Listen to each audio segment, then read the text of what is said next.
Hi, hello. So, I'm very sure I'm not alone in this, but when I draw or work or animate on a project, I like listening to something in the background.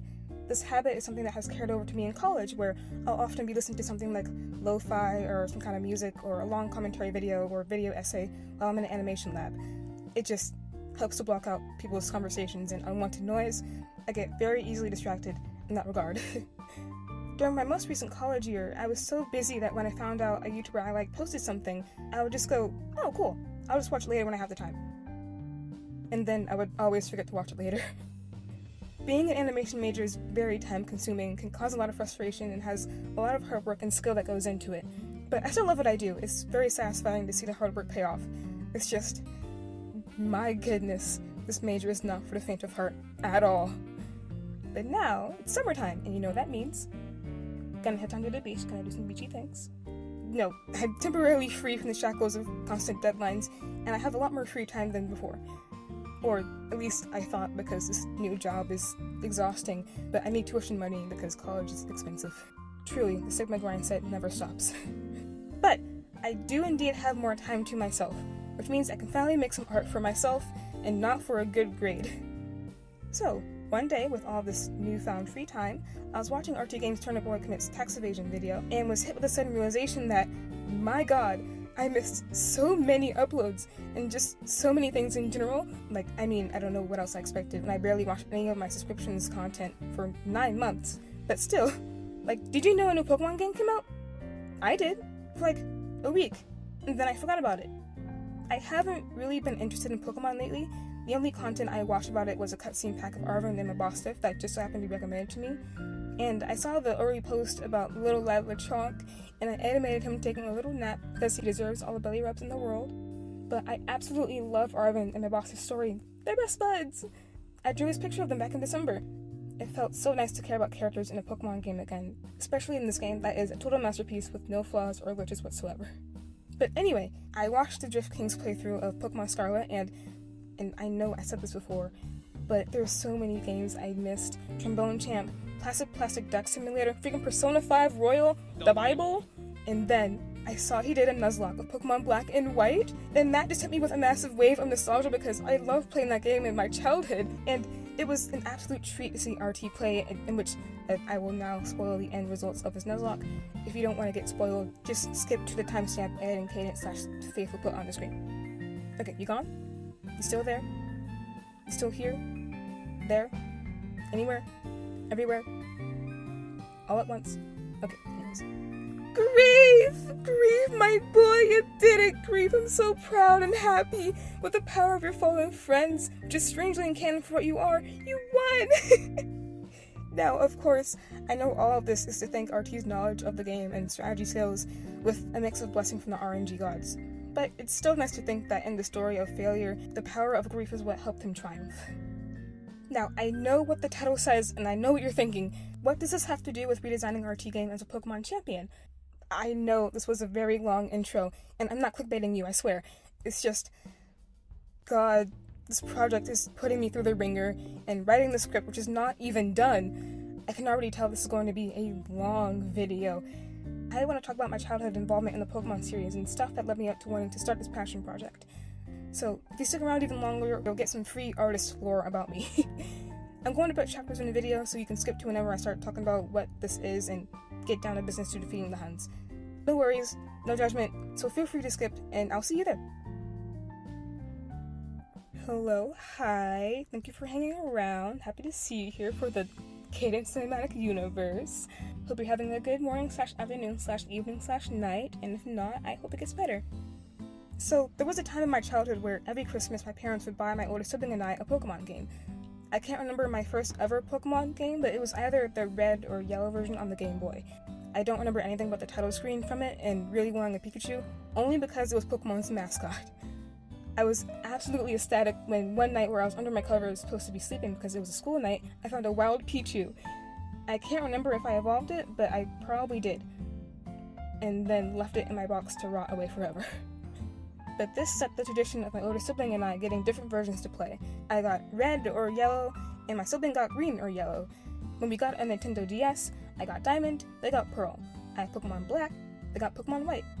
I have very fond memories of both of us sitting on the couch together, competing against each other in talent shows, digging up gems and playing Capture the Flag Underground and Diamond and Pearl, connecting our Diamond and Pearl copies to the Wii so we could battle each other, and Pokemon Battle Revolution where I would always lose, waiting for each other to get to the end of the Pokemon League so we could challenge the Elite Four together at the same time in black and white, my sibling getting mad at me for only leveling up one Pokemon in every single Pokemon game I had, leaving the rest of my team severely underleveled, and then little me having the audacity to get upset when I lose a battle multiple times in a row. Good times. Do not ask me how I managed to beat any of the Pokemon Leagues or champions of my god-awful teams. I have no idea. It must have been divine intervention from the RNG gods to make this child stop crying over losing in a Pokemon game. But after Pokemon Black, I just stopped being interested in Pokemon and more interested in the Wii and PlayStation. We had other Pokemon games too, like Pokemon Ranger, Pokemon Snap, and we played with the cards too, but I didn't like doing the math, so I didn't really care. I just liked looking at the cards and the shiny art on them, to be honest. I remember one Christmas my sibling got Pokemon Heart Gold, and I didn't get Pokemon Soul Silver, but some Wii game or some other kind of Nintendo DS game. I remember feeling kind of bummed out, not because I wanted Pokemon Heart Gold or Soul Silver, I genuinely had no interest in the games, but I just felt left out of that tradition we had.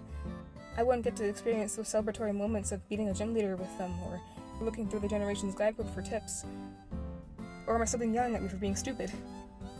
At this point, I thought every Pokemon game started and ended when you beat the Pokemon champion, and there was little to nothing else to do after that. Honestly, the only things in black and white I remember doing after I beat the main campaign were competing in the musicals, which I didn't really like, trying to catch Tornadus, and attempting and failing miserably at battling Cynthia. Those two last things were told to me by my siblings, so I never would have even known about them if I wasn't made aware of them. So when I watched RT play through the game, there were a lot of things that I never saw until then, and it was just so cool and amazing to see. I had no idea that interacting with certain people or musicians could add more musicality to the background songs. I didn't know about Meloetta's beautiful song. I knew Victini existed, but I didn't know how you could catch it. There were so many Pokemon I've never seen in my life. I didn't know about N's Room. Heck, I didn't even know that the White's version of the Dragon Gym Leader, you battle Iris instead of Drayden, and that the design of White City is completely different than Black City. That's so cool! All of this nostalgia and pure good feelings left me feeling oddly refreshed. For the whole 9-month school year, the best opportunities I had to make something for myself just included trying to include my personal interests into the projects I had. And to be honest, that's what you should do, because that makes you care and makes you more creative while still being able to express yourself through your preferred medium. I loved all the artworks and projects that I did, and I was most passionate and inspired to make things more than ever before. I'm very proud of myself and the work I did, because my god, I worked hard for that work, and no one can tell me otherwise. But even still, at the end of the day, those projects and everything I did had this weight and bottom line of high academic and financial pressure. These animation and art projects take up to total hours of days and even weeks to finish, because we can't forget about the complicated pain that is rendering, framing, and editing such post-production. And of course, the human body is only so strong, and there's physical strain of sitting at a desk and constantly working with your hands for hours straight. There was a 3D design project I spent several all-nighters to finish because I made the unfortunate decision to make it life-sized. And I had a good conscious reason for why I did that, but that's not important. But I finished it! About 10 minutes before it was due, and that was when class started and we had to present it to everyone.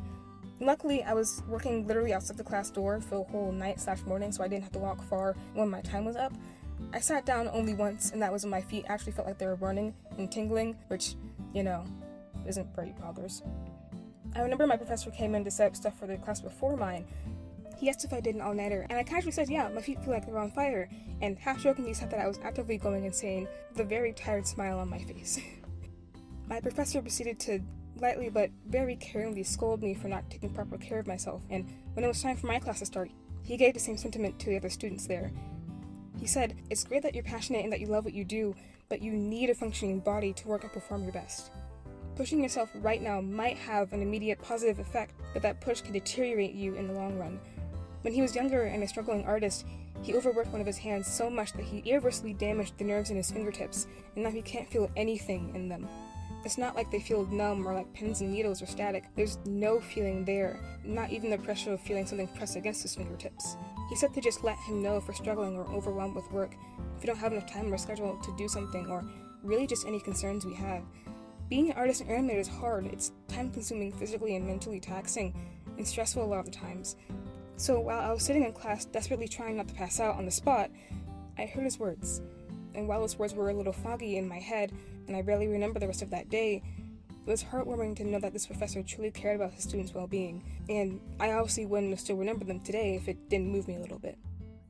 But, long story short, and on my end, the continuous work of that one night messed up both of my hands so bad that the tendons on my hands kept popping and snapping off the side of my knuckles, which made my whole hands lock up and completely unable to move for 5 days. And yes, it hurt like hell every time. And no, that wasn't the end of the work stress, because after that 3D design project was due, I had an animation project that I was very behind on because of the 3D design project that was due the very next day, and a motion graphics progress milestone due the day after that.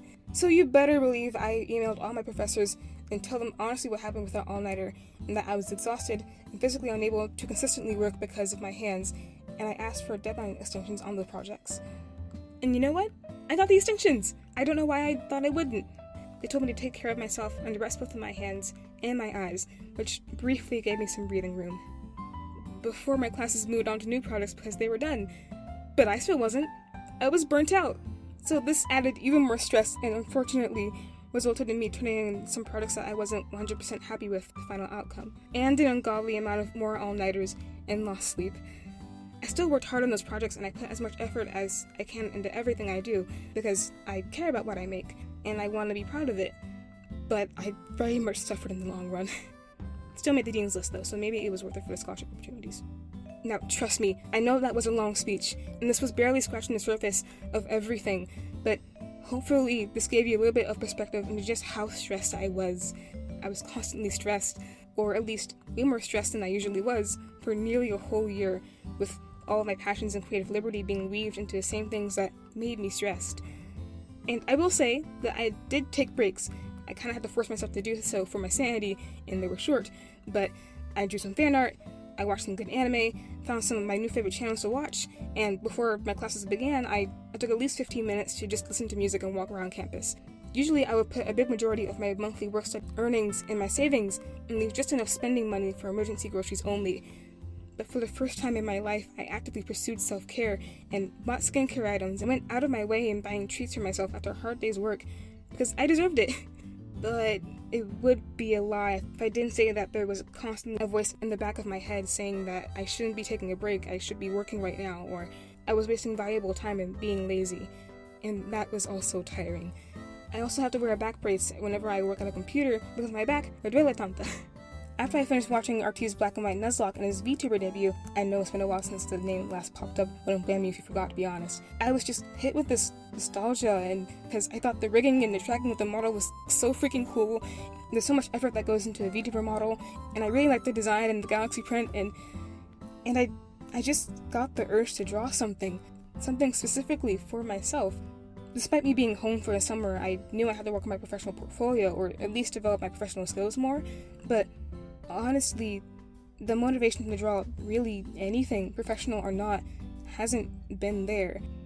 But suddenly now it was, and for the first time in a long time, I didn't feel weighed down by any kind of pressure or stress. This was something I could do for my own enjoyment. It sounds kind of sad, but I forgot what it felt like to be excited to start a project. But there I was, finally feeling the happy brain chemical serotonin again. So I'm sure where you know where this is all going. I thought, what if I take RT's VTuber design and translate it into the Pokemon Black and White art style? But then the idea turned into, what if I turned his design into a Pokemon trainer? To, oh, it'd be really cool if he were a gym leader, but I didn't know what kind of gym leader he would be. To, now finally, what if I design RT's VTuber model as a Pokemon champion? So when I say I'm gonna redesign RTGame as a Pokemon champion, what exactly does that mean? What am I going for? What's my end goal here?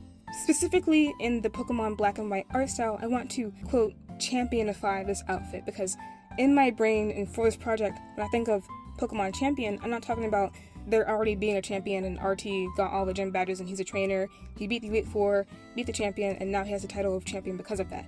No, when I say champion, RT is the Pokemon champion. He is the one at the end of the Elite Four road. He is the one who gets the title of champion to aspiring trainers. And also that idea sounds way more cool to me. So with this new definition, I'd imagine if you were the champion, you would dress more expensive, more fancy, more bold, more elegant.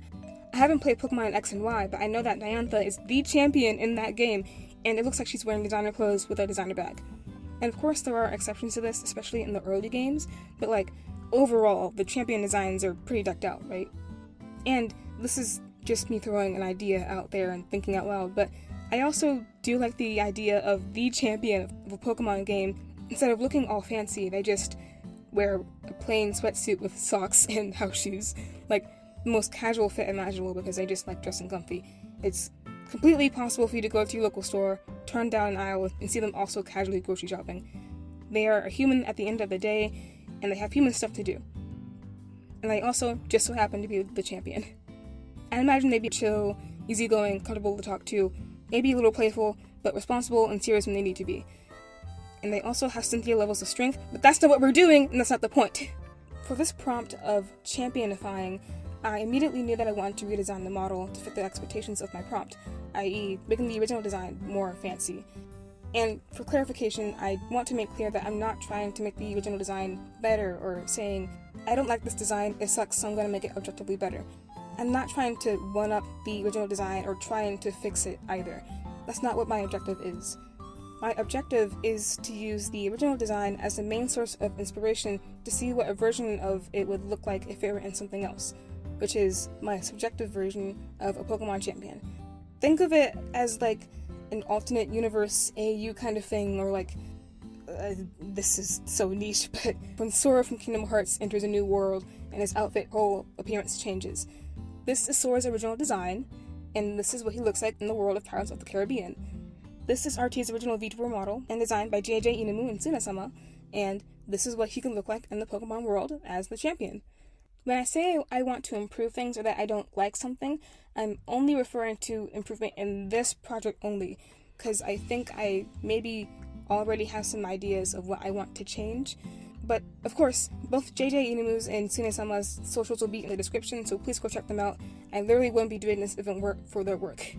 And if JJinomu and Tsunesama happen to be watching this for some reason, hi! Thank you for sharing your artwork, and thank you to RT for giving me the strength and motivation to do this project out of passion and progress and not out of pressure and stress for once. As for how I'm going to go about this redesign process, I'll be doing the same thing I did for my Bugle redesign that I still haven't finished. Basically, I just sketch out some full outfit ideas off the top of my head until I find one that I like. Simple. And clean. So yeah, we'll just do that process and go with emotions. And without further ado, let's get started. So, the very first thing I needed to do was to try and learn a Pokemon Black and White art style. I decided my attempts at doing this would be with simple doodle studies, nothing complicated, just trying to familiarize myself with the style. However, I also wanted to see if anyone else had any studies of the Black and White art style to get their perspective on it and how they approached it. So, I found this 2015 project post on WordPress.com by Kayla Hassan, where they made a water Pokemon trainer in the Black and White art style and all the research that went into it. Things like the consistent black line art, the simple shapes used in the design, how minimal lines are used to create hair texture, how simple the shading is. They posted the whole design and thought process with thumbnail sketches of hair designs, outfit designs, the feedback they got. It was just so fascinating and gave me a really good basis of how to approach this in my studies. It was also at this point where I was watching Ninja OWO's or June and Team Actually Ray's video, where June designed Pikachu but with the evolutionary concepts of Eevee, like different Pikachus with different evolution stones and stuff. There was a point where they were struggling with their design, so their friend Sam helped them, and said that Pokemon uses minimal and strategically placed shapes for their designs. And that right there, what Sam said, was the most important thing I could have possibly heard, because that told me, no matter what in this project, I need to keep it simple. In which, I know I'm not designing a Pokemon, but this rule still applies to human designs. Despite champions being blinged out, they don't have like a bunch of accessories or visual noise in their outfit. I'm very, very prone to hyper-focusing on small little details and forgetting about the big picture and getting frustrated. So, if I don't keep this design simple, then I'll end up frustrating myself like June, and that won't be fun. The Pokemon art style it's not simple or too abstracted. There's more details in it than other art styles, but it's definitely not going for realism by trying to draw every single wrinkle on someone's face. It's cartoony, right? It's an anime art style. It's simplified, but not trying to do like MAPPA levels of art and animation. The best way I tried to expand on this idea was comparing it to my own art style, specifically how we draw hair. Let's take Lenora from Black and White. Her poofy hair is drawn with various curves with, like Kayla Hassan said in their analysis post, some minimal lines to imply texture. There's only one tone of shading used that's been slightly blended and a little bit of highlight in her hair.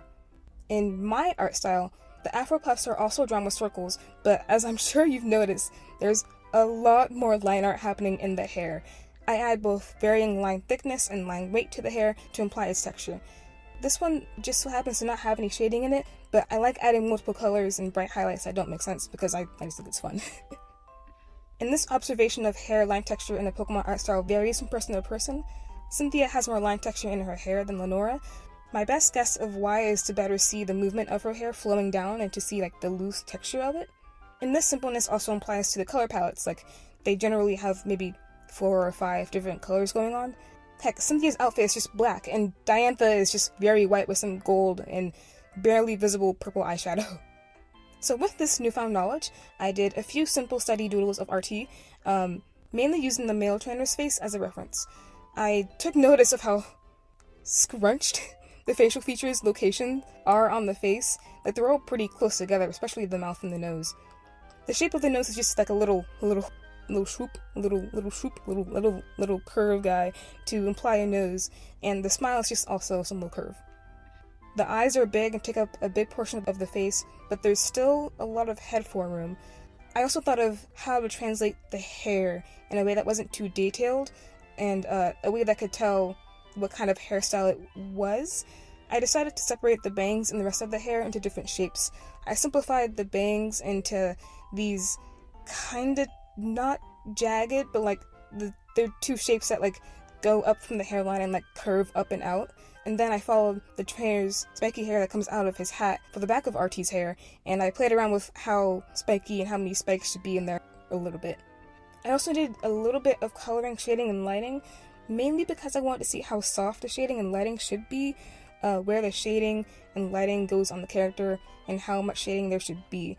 For example, comparing these two characters right here, the light is coming from the left, so shadows would be more on the right.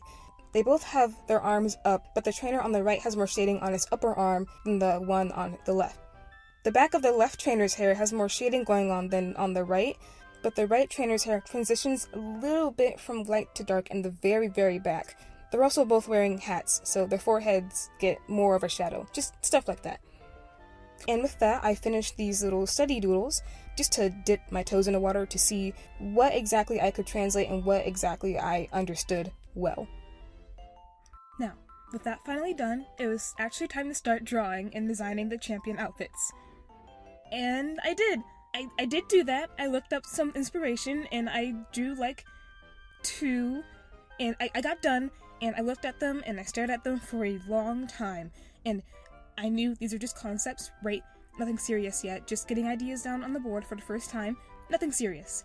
So, I did the most rational thing anyone would have done when faced with this negativity and disliking towards their own creation. I recognized my frustration, stepped back, took a break, did some self-care, and just kidding, I deleted it.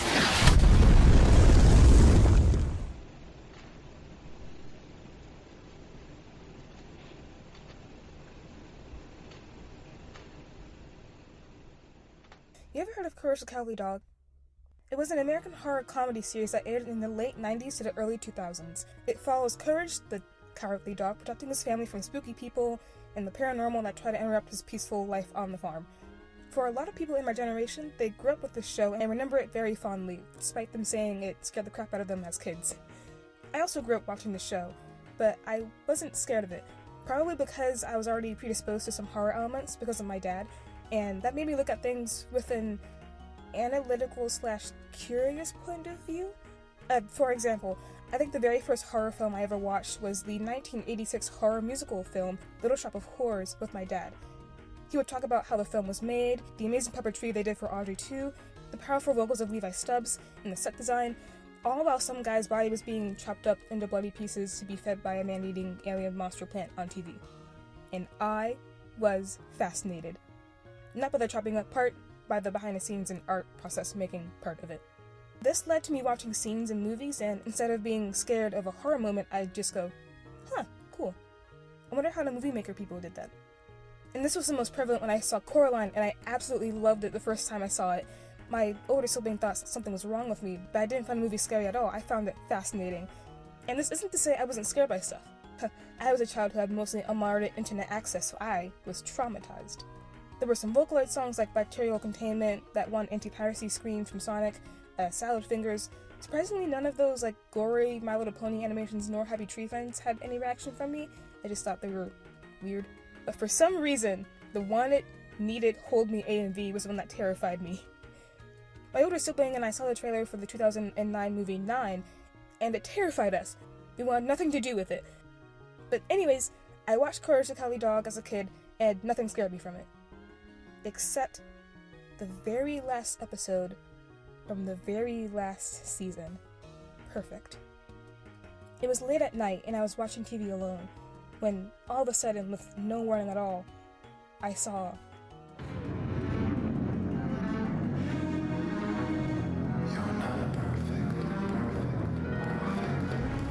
And I felt a chill run down my spine.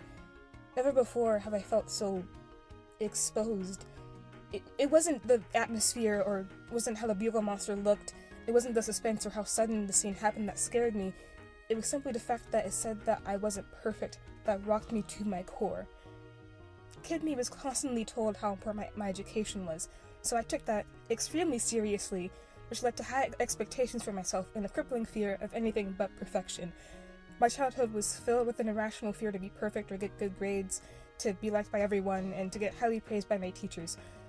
I would spend hours on drawings to hand them to my teachers, praying that they would be put on the wall for everyone to see. And when they did get put up on that wall, the dopamine was insane. And don't get me wrong, I loved drawing, but it was like a 30-70% split of I'm doing this for my own enjoyment and oh boy, my teacher's gonna absolutely love this. Think about that sweet, sweet praise you're gonna get after this. This wasn't because I thought I was better than everyone else, I just really wanted praise, and it made me feel good. It felt nice to know what you're doing is right and that you did a good job. Now, my parents didn't know about any of these emotions because I never told them, and I sure as hell wasn't ever going to. So the fact that this random creature with a total of about 10 seconds of screen time in the whole series seemingly knew about all this stuff terrified me. I was filled with fear, but I also felt offended? Like, how dare you tell me that I'm not perfect? You don't know me. You don't know anything about me. You know nothing. I spent years scared and spiteful towards the Bugle monster. I vividly remember tossing and turning in the night, unable to fall asleep and refusing to open my eyes because I was so certain that the Bugle monster would be sitting there and it would tell me that I wasn't perfect. The Bugle monster never tried to hurt me or chase me or hunt me down. It would literally just sit there and either stare at me or tell me that I wasn't perfect. But to little me, that was more than enough emotional damage. I would get a perfect grade on an assignment and be like, ha, perfect grade. Should show that thing who's boss. Perfect? Yeah, right. And, you know, never mind the whole message of the whole episode was that no one's perfect and that's a good thing. Courage absolutely exhausts himself when he tries to be perfect, and a bathtub barracuda very warmly and directly tells him the entire theme of the episode. There's no such thing as perfect. Huh? You're beautiful as you are, Courage. With all your imperfections, you can do anything. You know, never mind that everyone is clearly happier knowing to accept themselves and not trying to be perfect. No, my little child brain took all that information, threw it out the window, and only remembered the parts where this little creature had the gall to call her not perfect. I highly doubt this is what the head writer of Courage thought would happen. Instead of seeing this moment with the fish as comforting and reassuring like they wrote it to be, I saw it as a threat. Now, what does this have to do with the title of the video, and how is this relevant? Well, when I got frustrated with myself and deleted those 2 trial outfits, I just got a random flashback to those days of my extreme toxic perfectionism, and I still struggle with it today. It's hard to break out of childhood habits. But the difference now is that I'm mostly able to recognize when I'm getting frustrated, and this is thanks to my wonderful therapist who genuinely cares about me. Before, I would never be able to take breaks and overwork myself constantly, but now I'm more likely to step away and treat myself, in which I know the term more likely might not sound like anything, but hey, at least I'm more willing to actually take care of myself, because before, that was not happening. I'm proud of myself for even considering the thought of putting my well-being above my work, especially in this industry, and even more proud of myself for acting on it. Moral of the story, be proud of your progress. Even recognizing how bad things used to be counts. So with all this coming back to mind, I took a break. A very long break. And it took a while for me to even think about getting some more outfit ideas down without getting frustrated or overwhelmed. But during this break, I came across JJinomu's VTuber debut, and she went over the entire design process, the mood board, the body shape, the hair color, the many different outfit iterations it took to the final design, the eye color, the lips, just everything. And seeing that made me realize the reason why I got so frustrated was because I was taking things way too quickly. Like, duh, there's a reason why there are so many steps in the design/making process. I was trying to make a final design without really knowing what design I was looking for. So, I got the same ideas I used in my animation classes when it was time for a new project. Every time we started a new assignment, we weren't just given a prompt and said, good luck. The very first thing we did was that we made a mood board. This was so we had a better understanding for what we wanted our finished project to look like. These are a couple that I did, and here's the final product. Not only did I need a mood board, but I just needed to break down the design process more. I was trying to tackle the whole thing at once. I needed to go bit by bit. I was making things too complicated, and I needed to be simple and clean. So with that new mindset and the new wind of inspiration, I made my way to the mood board. Howdy hey, I don't play Ray. How do you do this fine morning? So, just first off, I'm no longer recording in my closet. I was hunched over in there recording my audio because I thought it would sound better, but my back hurts so much, so now I'm just laying in my bed with my back brace on because my posture's already so bad. Just, we can all have crisp audio, so I'm doing in my bed now. You're just gonna have to deal with it, So, for a good chunk of last night, I spent making mood boards for 3 outfit ideas for the final design. These 3 looks, if you will, to discuss, and that's what I'm gonna talk about right now. So, the first look, as you can see down here, it's more suit focused. It's more original to the original design, which is over here.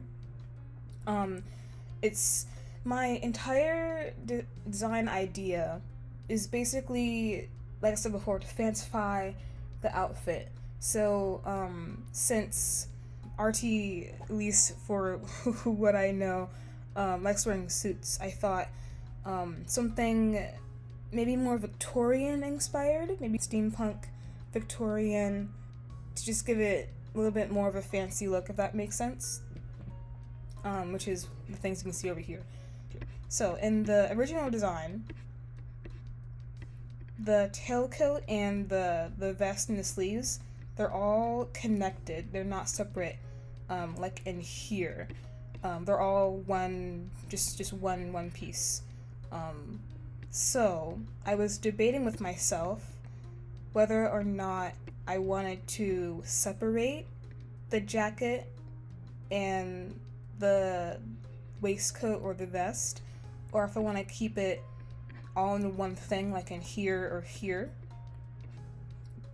And also maybe adding more color into the vest. But then again, I want to keep the design recognizable.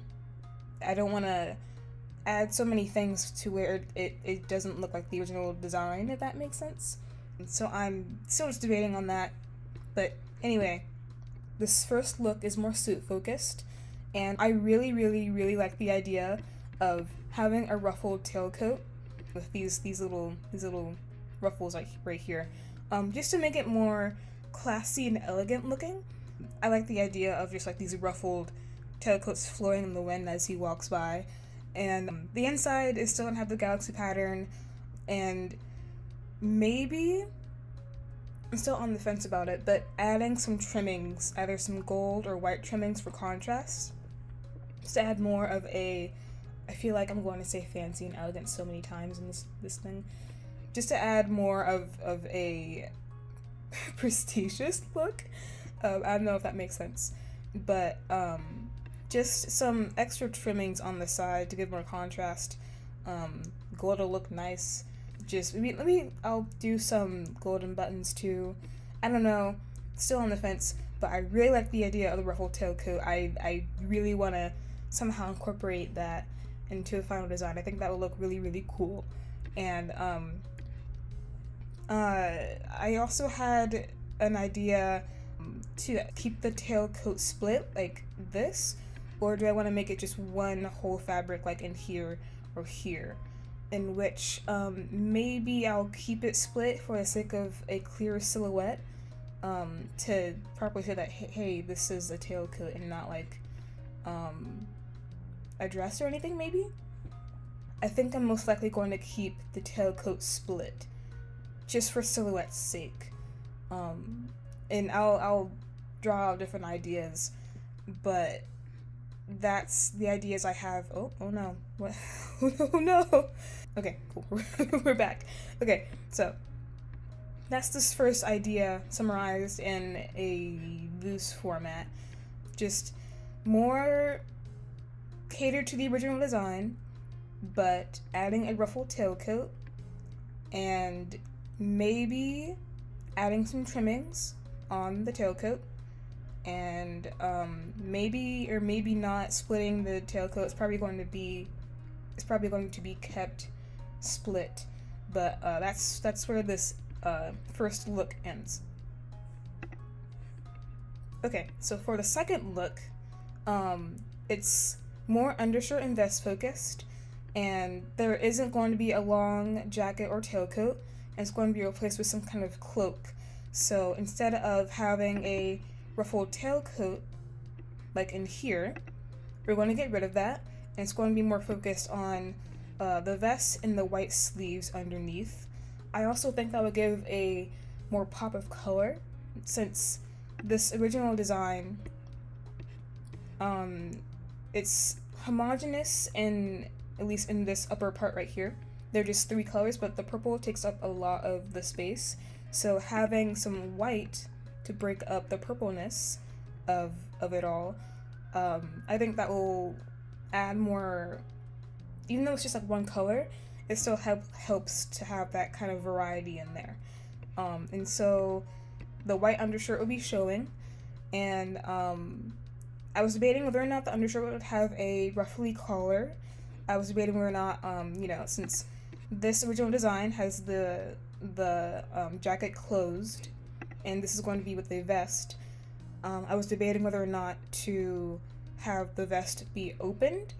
I was debating whether or not to keep it closed, and how high or low this part, I forgot what this part was called, but this part of the vest, how high or low do I want it to be? A low vest cutoff to show my undershirt, or a high vest cutoff to show more of the tie. And I also really like the idea of these armbands you see here, right here, to maybe have Pokeballs on it. Like, for example, I thought of Alder. Alder, how he has the necklace of Pokeballs around his neck. RT could have his Pokeballs like around his arm, and when he goes, "Go Pokeball," he could just like grab a Pokeball from his arm and just like chuck it or whatever. And also with the pants, I don't know what they do with the pants. Maybe I could like add a belt or some buttons, because the pants in here, they're just like regular old pants. So I was debating or thinking about what else I want to do with that. And for the cloak, of course, it would have the galaxy print underneath. The galaxy print is still going to be there. I'm not getting rid of that in any kind of capacity, but it's just such an iconic part of his design. Like, why would I not keep that in? But for the cloak of some kind, a shorter cloak would probably, I would probably have it to be shorter in the front, but kind of sort of longer in the back, so you can still see the galaxy print underneath there. And then I thought about having a longer cloak, that'd be more standard to like a one-piece cloak, to where it's just like around the shoulders or something, and a side cloak like this, just like hanging off the shoulder of the side to show more of the sleeves on the side, which I think that could look cool.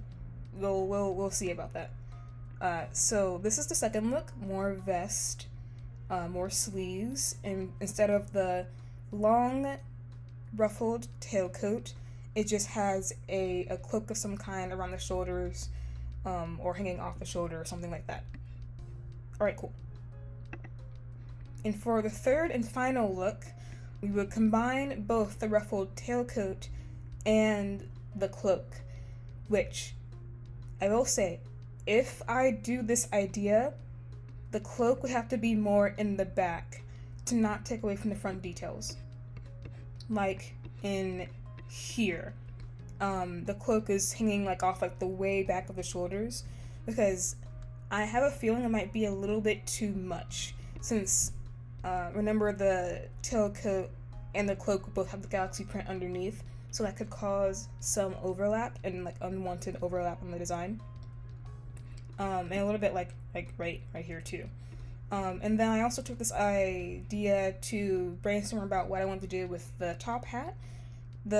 His top hat has you know, the little ribbon around it with the, I think this is a mistletoe, maybe that looks like a mistletoe. But it has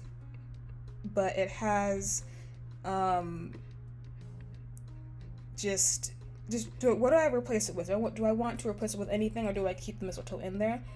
Probably I'm going to include a bigger ornament or something like that. I want to ruffle the bow tails on the hat to just be more fancy, to pay more of an homage to the ruffled tailcoat, just to fancify it, as I've been saying for so long. And either I replace the mistletoe with a bigger plant of some kind, or like a bigger flower. Maybe I put like a Pokeball on the rim of the hat, maybe like a little cupcake plush, just something to be there. And then I also thought about his cane. I really want to redesign his cane, since it's just like a regular curved cane right here. So I was thinking, I keep going back to the wrong thing. So I thought about having the cane have this golden ornament at the top, this gold accent, and either including like a little cupcake little stand right here, or instead of it being like this kind of ball at the top, like a golden cupcake, or a Pokeball on the top. So like, you know, like how he would have the Pokeballs on his arm, he would have a Pokeball on his the rim of his hat, and he would have a Pokeball on the top of his cane thing right here. That could be cool. Or it could just have a golden cupcake on it, and that would also be cool. And then for the shoes, he has just like regular casual dress shoes on in here. So I want to keep them relatively the same, but I was thinking about, do I keep it with like a flat sole, or do I give them like a little bit of a block heel, like right here and here, or do I make them like a little bit higher with like a flat sole, a little bit of like a platform? Do I include the strings on the shoes, or do I make them like a slip-on kind of thing? And of course the bottom of the shoes would have the galaxy print on them. Basically, for the shoes, do I add more of a platform to them? Do I add more of a block heel for a little bit more height? Or do I keep them just the same? And then, for the tie, I was thinking about replacing the bow tie with something bigger and fancier. Do I replace it with like a standard tie? Do I give him a cravat? Do I give him like an ascot? Do I give him like a different kind of bow tie, like a bolo tie? Do I turn him into Miles Edgeworth? Do I make him Von Karma? Those are just the things I thought of, since it would just make it more fancy. So yeah, just for this last idea, it would combine just the tailcoat and the cloak, but all the stuff about like the hat and the cane and the tie. Oh no, it happened again. All the stuff with the hat and the tie and the shoes, that will apply to every single one of these guys. It's just that I didn't feel like making another slide. It was like in the morning when I finished this. Okay, so I think I explained that okay. Those are the 3 ideas that I have, in which I'm probably maybe going to, I don't know if I want to start drawing these today. Maybe if I have stuff I have to do, but I still want to get some stuff done, even though I already technically got stuff done. It's like, it's like in July now, and I really want to just get some stuff down, so I can feel some kind of comfort that I've actually progressed in stuff, and feel like I'm not lagging behind. So, I will next see you, probably, if I don't do like an extra narration bit, I will see you when I have finished the, I guess, first draft designs of these. Alright, cool. Bye.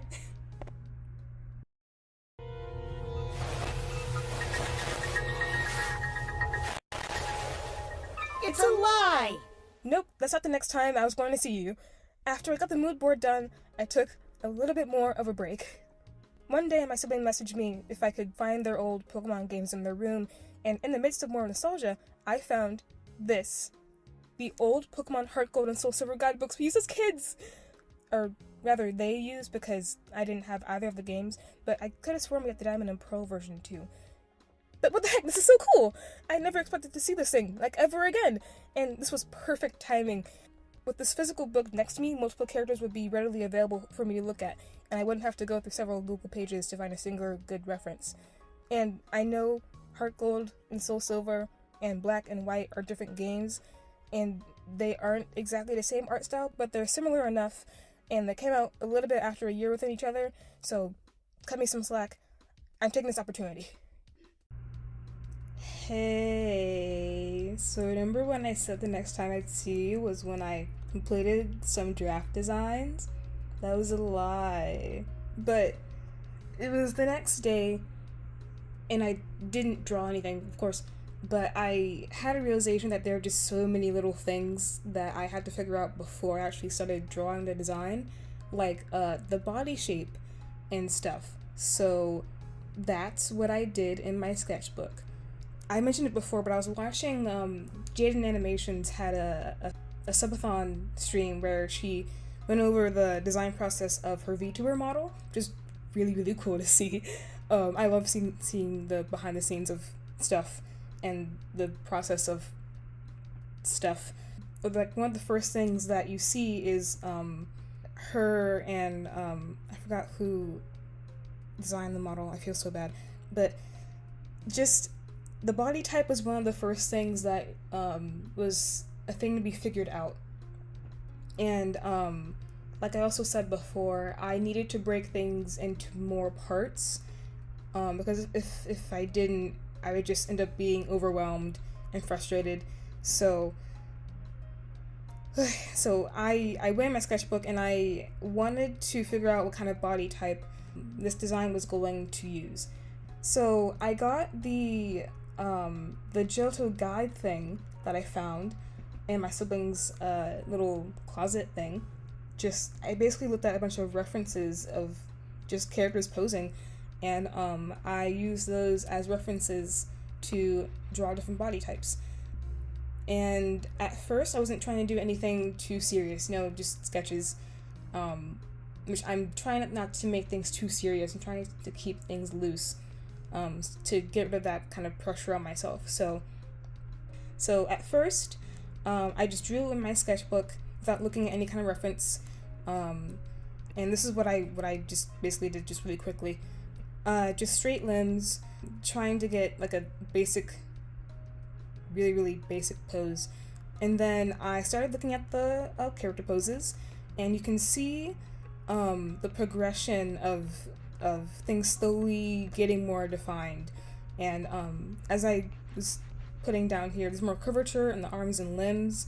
Like the forearm is more defined. It's not just like straight up and down. the base actually has knees, and you can actually like there's actual prominence in the actual anatomy. Whoa, who would have guessed? When you look at references, stuff happens.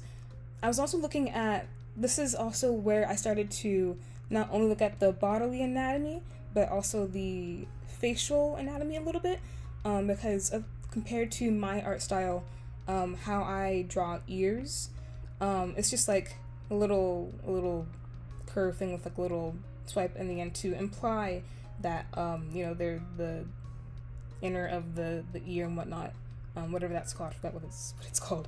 But in this art style, the ear is more pronounced. There are more sharp, I guess, curves. It's not just like one swoop. There are multiple parts into the swoop, if that makes sense. And there's more detail in the ear. So I started to include that too. And also with how the face connects, or how the head connects to the neck, it's also different with my art style too, because I tend to have the neck more back here, and it's more connected to the back of the head. But in the Pokemon art style, it's more, I guess, pulled to the front, and the neck has a skinnier, I guess, look to it. The neck is skinnier, at least in more skinny characters, of course. So I started to include those things as well. You can see the slow progression of things. I started to kind of sort of get more into it's still like a very basic pose, like he's just standing there. But I started to consider more of it's going to sound so weird to non-artist people and out of context, but RT's body type, like he's just like a lanky dude. He's tall and lanky, so I included longer limbs because he's like I said before, he's just lanky. And when I added the longer limbs, I think I started to slowly like the design more. And it was at this point where I kind of sort of realized that, you are going to be seeing, this is just like a base body. He's not naked. Like, this is just like a doll. It was at this point where I realized that you aren't going to be seeing this part of the body. It's going to all be covered by clothes, except for like the hands, of course, and like the head. But I realized that, and I did one more, which is this one, which this is the one that I like the most. Long limbs. Specifically, I was referencing someone's arm. I can't remember whose arm it was. I was also trying to get like the feet in place too. I was trying to figure out the style of how shoes are drawn, how, like, if this foot is facing more forward, what that looks like, because it looks different in people's art styles. So that's what I was also considering. You aren't going to be seeing all of the different joints and stuff, but the knees, you see the kneecaps here, the very poorly drawn hand, but I was pretty happy with this when I finished it, and I did a little bit of an extra drawing here, just to kind of sort of see if I could draw it without being very precise about it. It's like a quick thumbnail of a different chill kind of pose.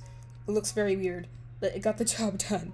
And then after this, I was also considering the head and the ear, the placement of the ear, since also compared to my art style, my ears are more down here.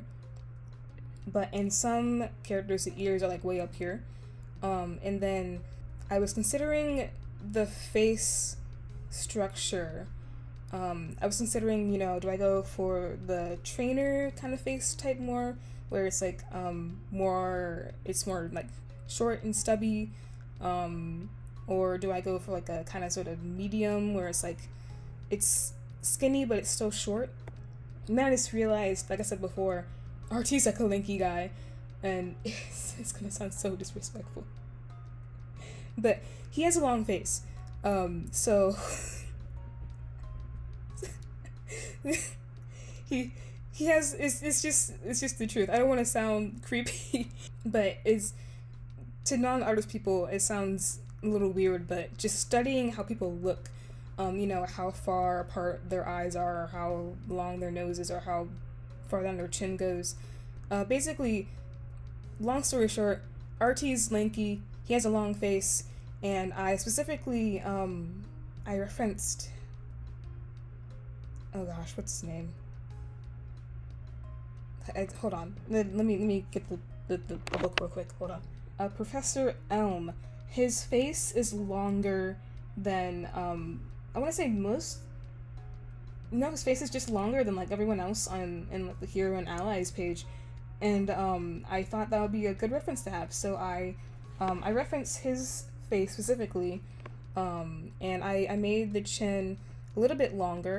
In the photo, he's in the photo, his chin kind of sort of like stops here and it goes up a little bit.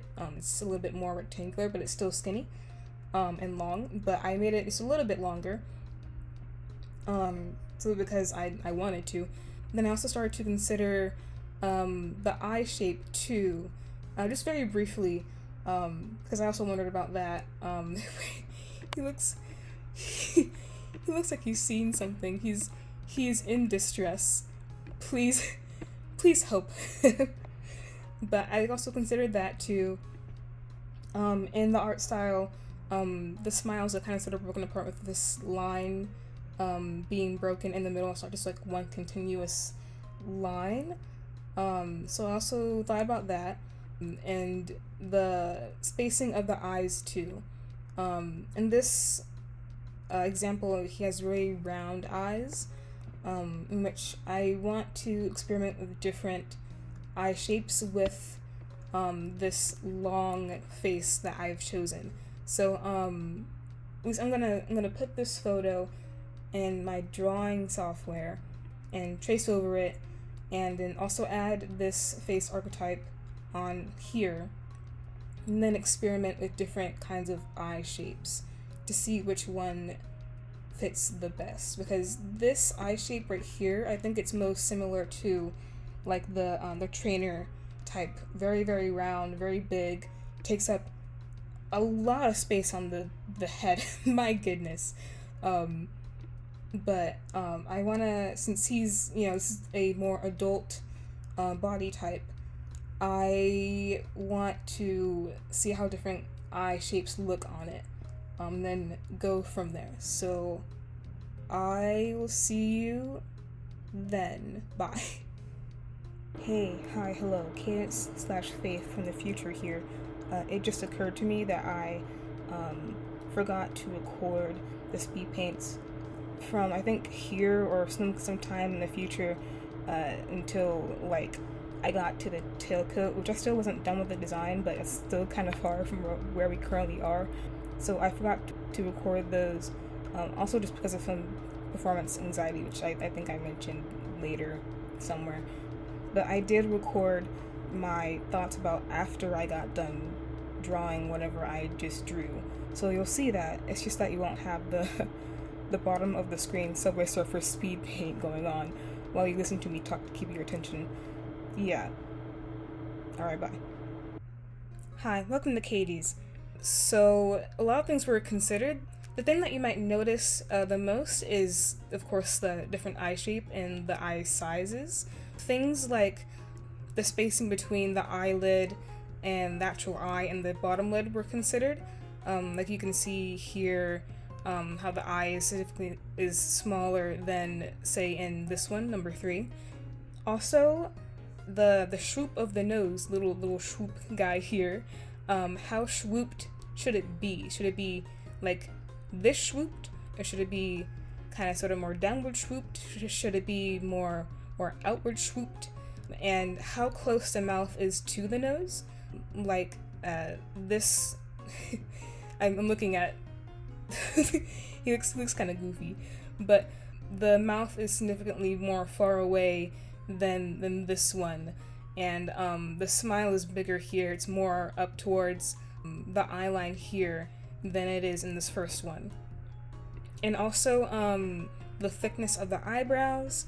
In the art style, there are, instead of having like I guess once again comparing my art style to Pokemon art style, I would typically put a little line in between this one here. I would typically just, well, you can't really see that, hold on. Okay, yeah. I would typically do this for like an eye line, but in the art style it's just this little guy up here. It doesn't extend all the way out towards the end of the eyelash here. It's just kind of sort of implied here. So I also experimented with you know, where that is on the top of the eyelash line. Like the shape of the eyelid, I feel like changes a lot. I know that sounds, hold on, hear me out. Like, of course, the most extreme example is this one. I specifically referenced Claire's eye shape, the dragon type gym leader in Pokemon Gold and Silver, for funsies. I don't think I like this one. I think he looks really mean and like imposing, which isn't the kind of vibe I want to give off. This kind of face, this right here, hold on, let me get like a little box actually. Let me do a thing so I can seem more professional. So this kind of face right here compared to this kind of face, this one looks softer and fonder than this one. This one looks kind of sort of surprised, like he's like, This one just looks like he's looking at something in fondness. This one is more casual, I would say. Looked at other people's eye types.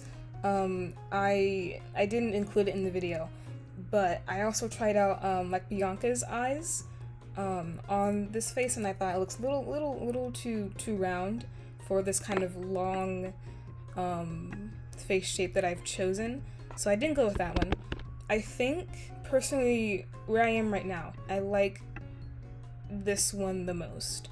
I might change a little bit. I want to kind of sort of bring this eye line up a little bit more and widen the eyes a little bit more, so it doesn't look so cursed a little bit. But I do like this one the most. This one's eyes, I also experimented with how far up the eyes are in the face, since with the Pokemon art style, I've noticed that the hairline is more higher up, and there's a lot more forehead room than in like a typical, I guess, art style, I guess. There's more forehead room. I experimented with, you know, with the eyes being toward the cheekbone, with the eyes being more up in the forehead, how long the eyes are. I think I like this one the most. Which I will say, I don't think I mentioned this before, but with the pose that I chose for the body, that isn't going to be like the final pose of like the final design. Like whenever I get the design fully done, he's going to be fully posed in like a champion kind of pose. His facial expression will be different, but it will have this kind of basis to it. Yeah. So very, very happy to report, very, very excited to say, I completed 2 things in a day. Let's go, baby! Woo! Yeah, that's what I've been waiting for, that's what we've been talking about. Woo! I decided to do the hair because I thought it would be the easiest thing to do, since that was the one thing I had the most of a concept of in my brain, at least like a physical object for it, and turns out I don't know what I'm doing. I know what I'm doing to a certain extent, but okay, so you know how when you have an idea in your brain, you know what you want it to look like exactly, but then when you actually execute that, whatever you want to do, it's not exactly what you pictured in your brain. That's kind of sort of what happened. I knew that I wanted the bangs and the back of the hair to be separate, right? Like I had in my original concept sketches way back when I was just doodling stuff. I knew that I wanted to do that, but the swoopiness of the bangs, as you can see in my first kind of edition here, it wasn't exactly what I had hoped it to look like, and you can see the gradual progression of what I was looking for. My main problem was to make the bangs look full. I wanted there to like be some weight to them. Like this doesn't really look like it has a lot of weight to it, or that it has a lot of volume or shape to it. It kind of just looks goofy. And also the back of the hair. I know the back of the hair isn't going to be showing unless I have him do like a pose of like him taking off his hat or something. I know that isn't going to be visible, but it's still nice to be able to see that, kind of sort of like with the base body of the figure that I had. Just long story short, I wanted to experiment with the, I guess, fullness of the hair. I wanted it to look fluffy, but also not too spiky. And I found a hard time having that balance. I got really tripped up with how far the hair should stick out when I did these little spike thingies. I got tripped up with how low these little flowers at the bottom should be on the base of the neck. I got tripped up with how many spikes there should be at the base of the neck. I got tripped up with how steep these little curves should be. I debated whether or not there should even be curves at all, and I was just like, well, let's just do this thingy. And man, it's like, it's a bit hard to describe, but I was trying to translate this photo, right, of his VTuber. Translating this into like a simpler form that fits the Pokemon art style. I had that idea, and then I was a little tripped up on, since the swoops of these bangs are kind of sort of at the eye level, how far out those bangs should go, how spiky these bangs should be. Like I was talking about with these guys before. I was just tripped up on that. And then I was debating on, since when I first started here, it was basically just like swoop, swoop, swoop, swoop. And then I thought about bringing up the bangs since they're in his eyes, and if he were to be wearing the hat, it would just look kind of goofy, like how would he be able to see? So then I thought about bringing the bangs up and shortening them so that they just kind of sort of sit right here. But then it was like, how far up do the bangs go in the air? When do I swoop? And where does this swoop end, and where does this swoop begin? And how far up of the hairline in the bangs should be able to be seen? Is this a good amount, or is this a good amount? It's like, I feel like I'm going in circles with this, but I like the bangs in this one the most, but I like the back of the hair for this one, I think, the most. That one or this one. It came to the point up here in these three where I was just doing whatever, and I didn't like what I was doing, so I decided to focus more on the shapes of the bangs instead of it being more of this kind of triangular shape. It being more of a it's like a rectangular kind of shape for this kind of part of the bang, and then spreading out a little bit instead of being so close together like in here, which I kind of erased it, but they're more spread out here and here, rather than like here and here. So I liked those ideas the most. I just think that I need a little bit more practice with the hair, but I like the direction of the shape of where I'm going here. In the final version, he's either going to be wearing his hat or not, but it's probably going to be with his hat. Having a more flat backside like this that still shows the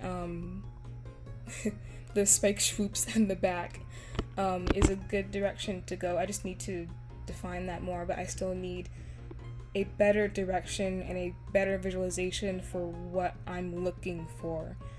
I'm not going to be doing anything else today. I have work tomorrow, so I'll probably just do some light sketching whenever I can, and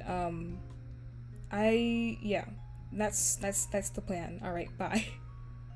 Sup? So basically for the hair, I did the sketches, and I didn't like any of them.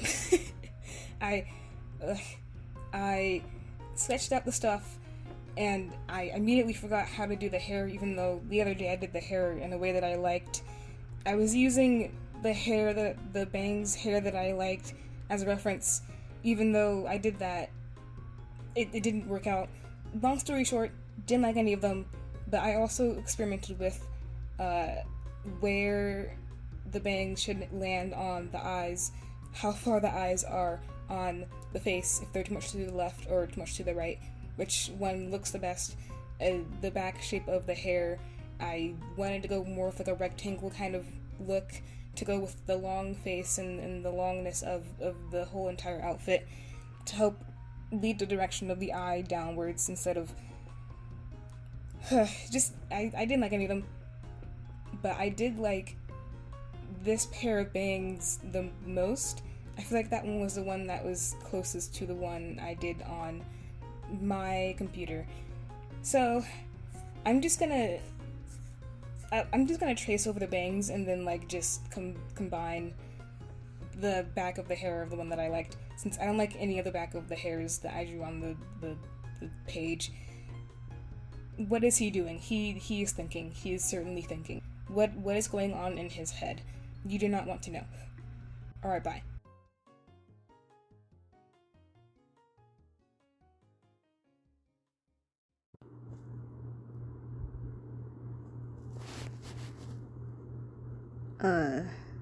Hey,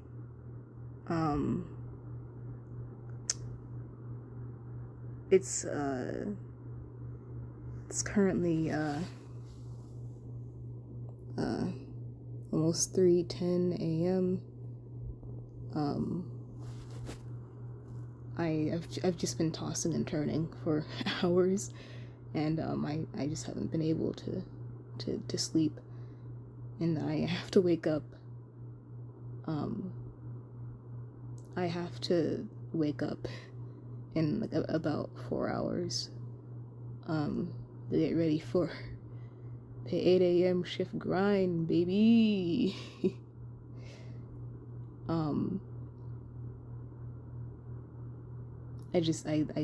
I couldn't sleep. It's been hard to sleep at the correct times nowadays.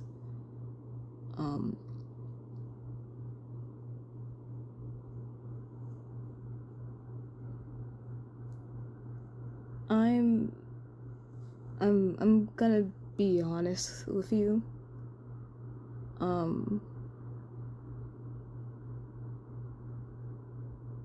It's been weeks since I've last drawn, or at least since I've last worked on this project, and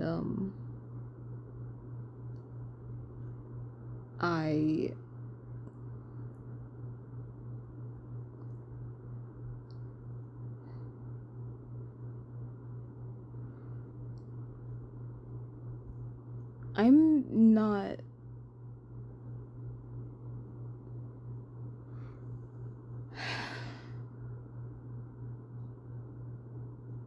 I've just been tired. This job is exhausting, and I wake up every morning and I work and I get back home and I'm just absolutely exhausted. So I just sleep for the rest of the day, since I just get so tired. And then when it comes to nighttime or morning time, as it's lately been, and I try to actually get sleep, it just isn't happening. And I get home and I have the free time to work on the project, and I'm like, all right, I have time to do this, but I'll just take a 30-minute nap, and then I'll get to working. And then my alarm goes off for 30 minutes, and I'm like, all right, 30 more minutes, and then the alarm goes off again, and then okay, 30 more minutes, and then I'll get to work. I'll get some kind of progress in today. For the past however many weeks, it just hasn't been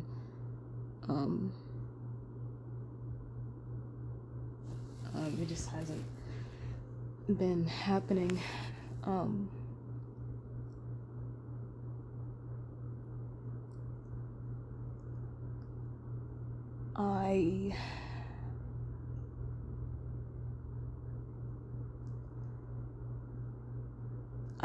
I think when I started this project, it was somewhere in the middle of June, and I haven't done anything.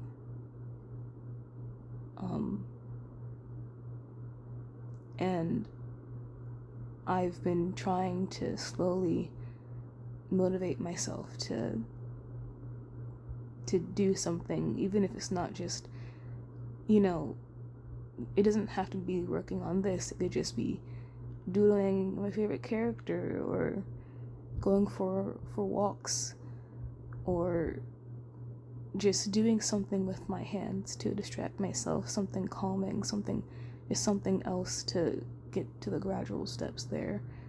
And it just hasn't been working. I can't. I would usually go for walks in the morning, but it's just been so hot outside, and I work in the morning, so I don't have the time to go walk. By the time I get home, it's beaming outside, and there are people outside, and I like to have my alone time and just listen to music and stuff, but I just haven't been able to do that. And I'm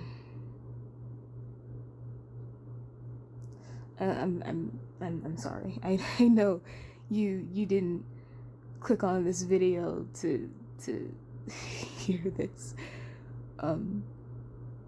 I so very want to keep up the energy of hi, hello, and animated character in bottom left or right of screen talks, and the character changes poses depending on the mood of their voice or the subject. But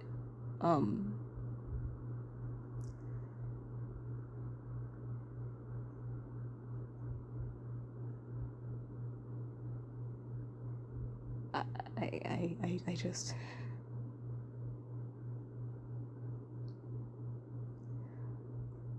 it's just for the past like 9 months, when I was still in college, I wasn't able to do anything for myself.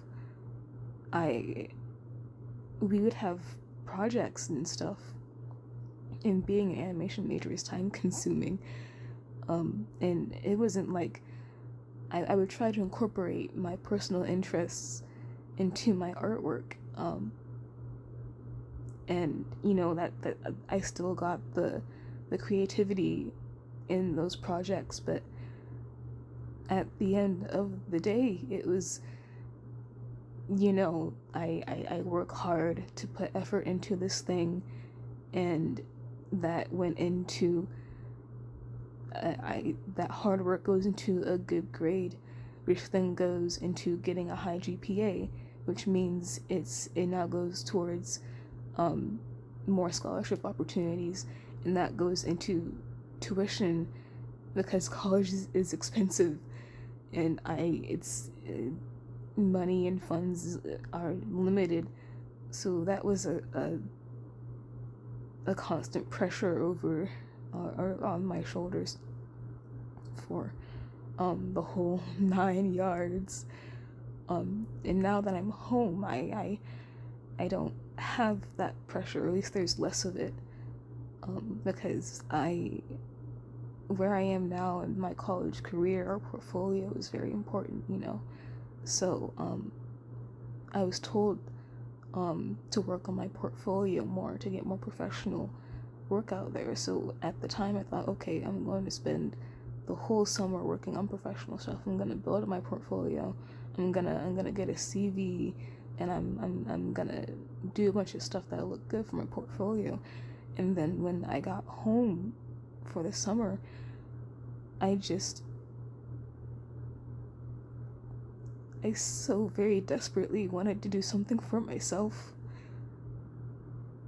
And that's what this project is, at the very core of it. Like, I know that this is a gift to RTGame. This is a gift to Daniel. This is crediting and paying homage to the designers and the riggers and to Daniel. And I know that at the end of the day, that is what this ultimately is. But at the very, very core of this entire project, I wanted to do something personal because I felt like it.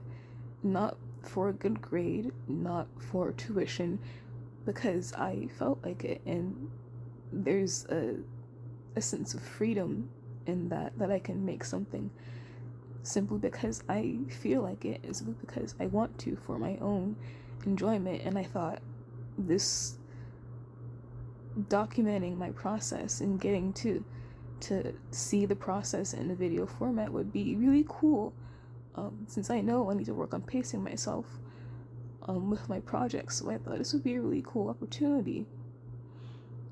And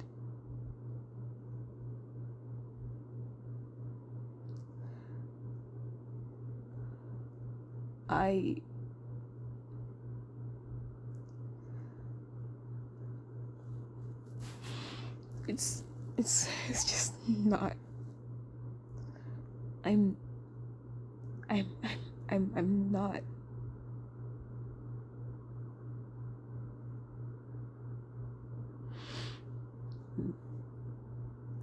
I'm sorry.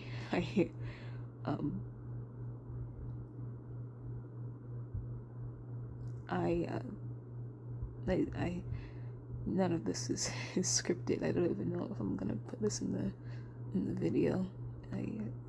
No one wants to hear this. People didn't come here for this. I've just trying to get some kind of inspiration back.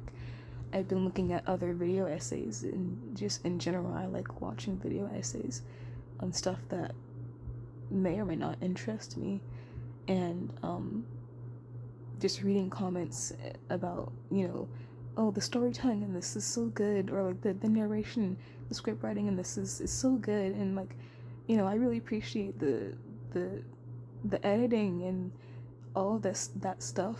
And it's I haven't written anything for a script. I haven't. The only work I've done is just the drawing and recording. I think like maybe a couple handfuls of speed paints. But I haven't written anything for the script. I haven't started doing any kind of editing. I haven't done any kind of narration. Just thinking about that just exhausts me, and there's also the narration and me having to talk, and I have a stutter, which makes it really difficult for me to talk for long periods of time, and it just exhausts me too. Just thinking about all those things just makes me so tired and heavy. And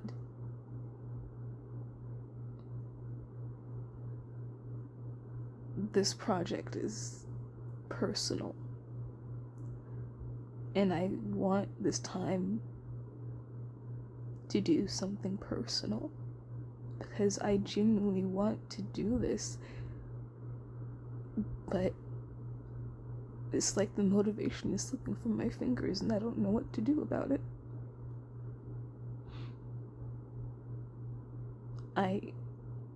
This project has gone from me wanting to give myself the freedom to make whatever I want in this form of nostalgia in one of my favorite content creators, to being a personal spite on my child self who needed everything to be perfect, and to show little kid me that not everything has to be perfect. And now it's turned into an escapism. But the escapism isn't working. I get home and I want to sleep and I want to work on this, but I'm just so exhausted and I don't know what to do.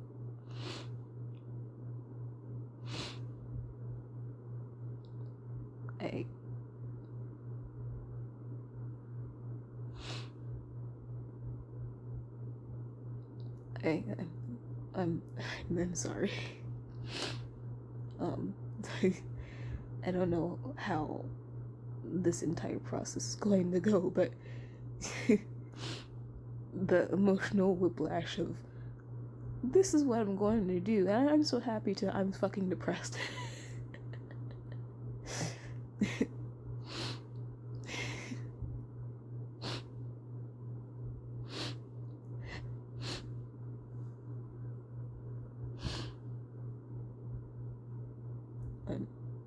I'm sorry.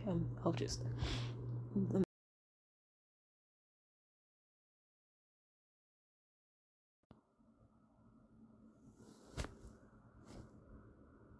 Hi, hey. So, it's once again been a while, and I didn't know how I would transition out of that last part, so I'm making this. I decided that I'm gonna keep that last part in the video. I think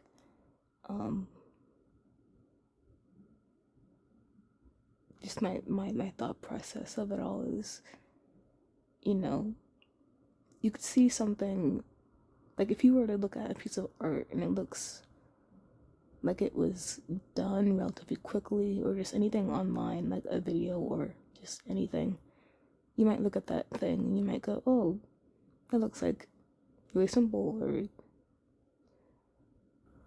basically something might look a way where it looks like not a lot of effort was put into it, but you wouldn't know that all of this behind the scenes stuff is going on. So I think effort and motivation to complete a thing is important to recognize. I don't know if that makes sense. I'm just talking. But it's been a while again. I just haven't been feeling up to it. big shocker. And I was still watching more video essays and seeing more comments of, wow, the narration of this is so good, and wow, the storytelling is so good, I really appreciate it. And I'm like, should this have a story in it? Like, that's not my goal. Like, I just thought it would be cool to see the entire process from beginning to end with my thoughts also placed into it. I thought that would be cool. But now I'm also worrying about the entertainment value of this. Like, is this entertaining? I mean, my account as entertainment varies. Not everyone can watch a 7-hour video essay on Utopia. But I can, not everyone can. And I don't know, I've just been thinking about when all this is stitched together, how is it going to look? I just don't know. The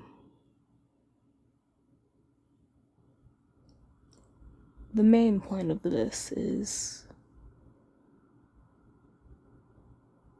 I've come a long way from doing things for praise. I'm not at the point where I can confidently say that I'm doing this because I care about it. Not for praise, not because I want people to like me. It's simply because I want to.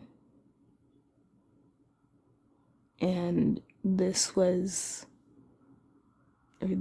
something that I wanted to do for fun. This is a personal project. And this is something I just wanted to do because I could, not for a good grade, not because of financial stress, not because of academic stress, just for me. It was supposed to be relaxing over the summer and stuff.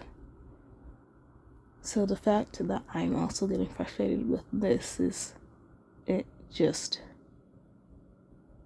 adds a whole nother layer of stuff.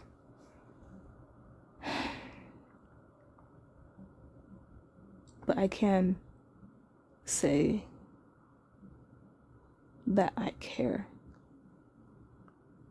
That I'm doing this because I care. And this project comes from within. And I can confidently say that. I used to not be able to say that like at all about anything, but now I can. So that's a warm feeling.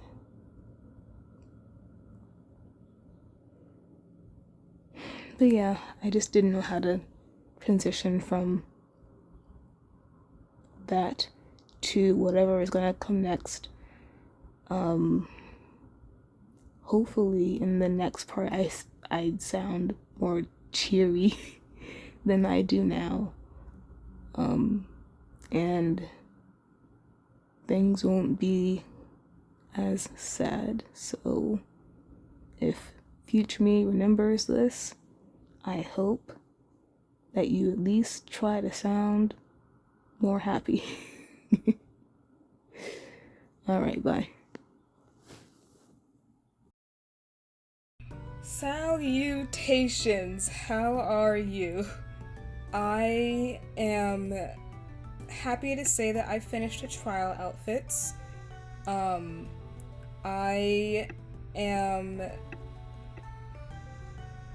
trying to get my thoughts together. I am not, there's no script for this. Script writing is exhausting. I got done, and these are just the concepts for the 3 ideas I had with the mood board. I don't know what to say. god, it's taken so long. I guess I'll just go through all of them. So, as we are familiar, there are 3 main ideas for these outfits. 1 is the ruffled tailcoat. 2 is all 4 of these versions. These are like sub-versions. 2 was the removal of the tailcoat and with the cloak of some kind. And 3 was combining all 2 of those things. I will say that even though these are trial outfits, they aren't representative of like what the final version is going to look like. This is just the very basics of the ideas that I had. I didn't include the hat or the cane or the shoes, simply because I need to take things one step at a time. I just, for my sanity. You guys already know this. Like, yeah. Yep. Okay, so, first off, this. I didn't record myself drawing all of these because I suddenly got a big bout of performance anxiety, and I'm very glad that I didn't, because my god, this cursed freaking tailcoat, I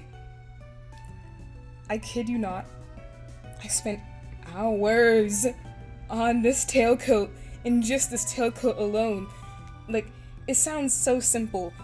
It's just, you do some zigzags and you connect the fabric of where it's going to be inside and outside, but for the life of me, I just could not get it down. It just looks so bad. I'm not even talking about myself being just really judgmental of myself. It did not look like a tailcoat at some times. It just looked like a bunch of scribbles. So I got frustrated, go figure, and I ended up looking at Sarah Spaceman's entire playlist of her making of her Strawberry X Miku cosplay, which is so good, and the final project looks so good, and it was just amazing. I'll put it on the screen. It'll be in the playlist of all the videos I watched. Please go watch it. And there was this one in her where she did the skirt. She did the pleated bow tails, and there's this one shot of her like actually like making the pleats and her like spinning around in it, and I tried looking at references for pleated ruffled tailcoats or just pleated bow tails, just pleated anything for a reference, and it just was not clicking. But I saw that video and I was just like a madman, just like referencing how does this look? Does this look okay? And it's just basically that video saved me in a couple of ways. But it was late at night. I got like, this wasn't even done yet. It was literally just the line art and some vague reference of this tailcoat. I looked at a bunch of different references for not just pleated bow tails, or just like a bunch of pleated stuff. I looked at so many photos of ruffled tailcoats, and were just like one whole fabric. There were a couple that I found, and I went into my sketchbook and I tried to sketch out different things that I saw to try and get a feel of the rhythm of how it would look. Oh my god. This is what I ended up with, in which I think for all of the grief that I went through, what you see is something that went by in an instant. What I went through felt like a freaking eternity. But this is what I came up with, and I like how it looks. It's just that I thought about making this part of the I think base of the that one part. Hold on. This part specifically, this part of the tailcoat that connects to like the bottom of, or the top of the waistline, maybe the part that connects to the waistline. This part specifically, maybe puffing it out a little bit more, just to create more of a silhouette. I feel like that would help a lot with the shape of it all, since this design is pretty much the original design, but just with a ruffled tailcoat, which is what I said however many times ago. So for these four, for number 2, like I said before, I got rid of the tailcoat and the sleeves, and I came up with 4 different iterations of these. This is like a shorter cloak with like a shorter front and a longer back. This is just a one-piece cloak where it's all just in one piece. This is the side cloak, or a version of the side cloak, the asymmetrical cloak. That's just hanging on the shoulder. And this is the longer version of it kind of sort of hanging off the shoulder again, but there's more hanging off in the back. And I feel like I like this version the best. I don't know, there's just something about the pop of color that the white gives it that there's just more to attract the eye, in my opinion. Like, I think I said this before, but this of everything being one color with just the galaxy print underneath, I feel like for my goal of making it more fancy and wanting to add more to the design, I feel like breaking up the homogeneousness of the purple really gives it just more to look at, if that makes sense. And I know I said before that this was the very basics of adding the ideas onto the original design. I did go ahead and ruffle the inside of the undershirt, simply because I was curious. I like how it looks. And I also, as you can see over here, I also added the armband thing, which I really like how that looks. It adds a little bit more color to it all. I made it a little bit darker than his hair, but I think I'm going to darken that a little bit so there's just more contrast there. But I really do like that idea there. I also changed the cuffs of the sleeves, just like a really basic idea of what they might look like. It might change, it might not change, but for now I'm mainly focused on the very broad idea of all of this.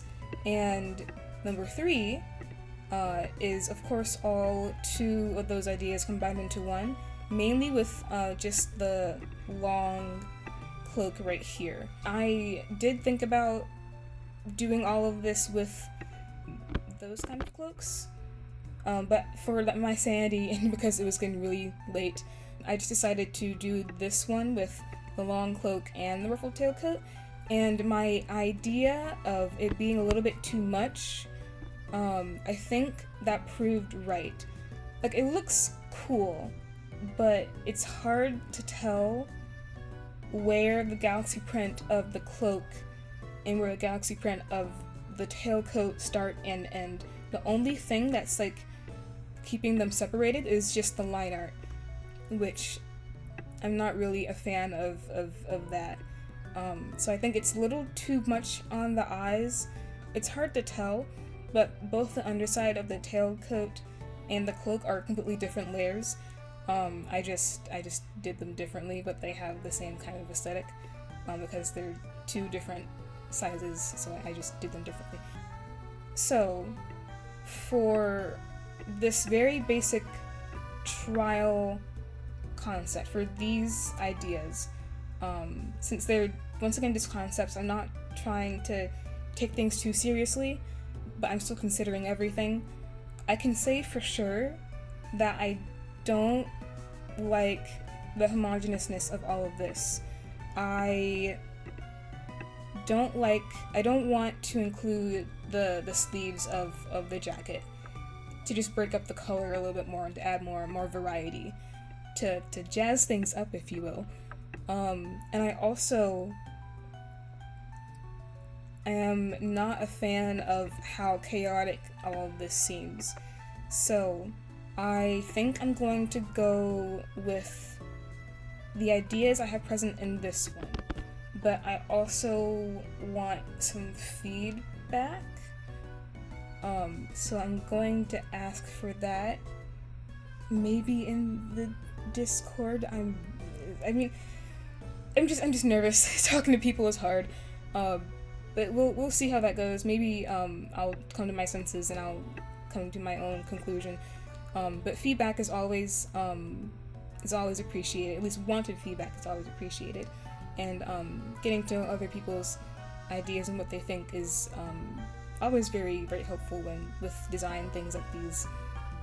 So I'm going to do that. I'm going to think about all of this a little bit more, and I will see what I can do. So after I finished those drawings, I once again did not work on anything related to this project for like a week straight. But the main reason being, I really, really wanted to post a picture of the trial outfits and to ask for opinions in the Discord chat. But at that time, I wasn't allowed to post pictures in the chat. You have to chat with people long enough and then you'll be able to actually post pictures. I didn't know that, so for days straight, I would just be lurking in chats, trying to, say something or just watching people talk to each other without wanting to interrupt conversations because I didn't want to be rude, and I didn't know what to say, and talking to people, especially in a new environment, is really stressful. And man, I was just so nervous and I didn't know what to do. But one day I just said screw it, and I asked in the chat, hey, I'm new here, I'm nervous to talk to people, but I'm just wondering why I can't post images, and if anyone knows why, that'd be like really cool if you could tell me. Thank you for your time. And people told me, oh yeah, like you just gotta like talk and stuff. Long story short, people were so nice. I've never felt more welcomed in a community ever, and it's just, it sounds so silly, but it means a lot for someone like me who's very nervous and anxious to be welcomed so wholeheartedly and to be encouraged to talk about stuff. Like I was told, like, yeah, it's okay that you're nervous. Why don't you talk about stuff that you like to do?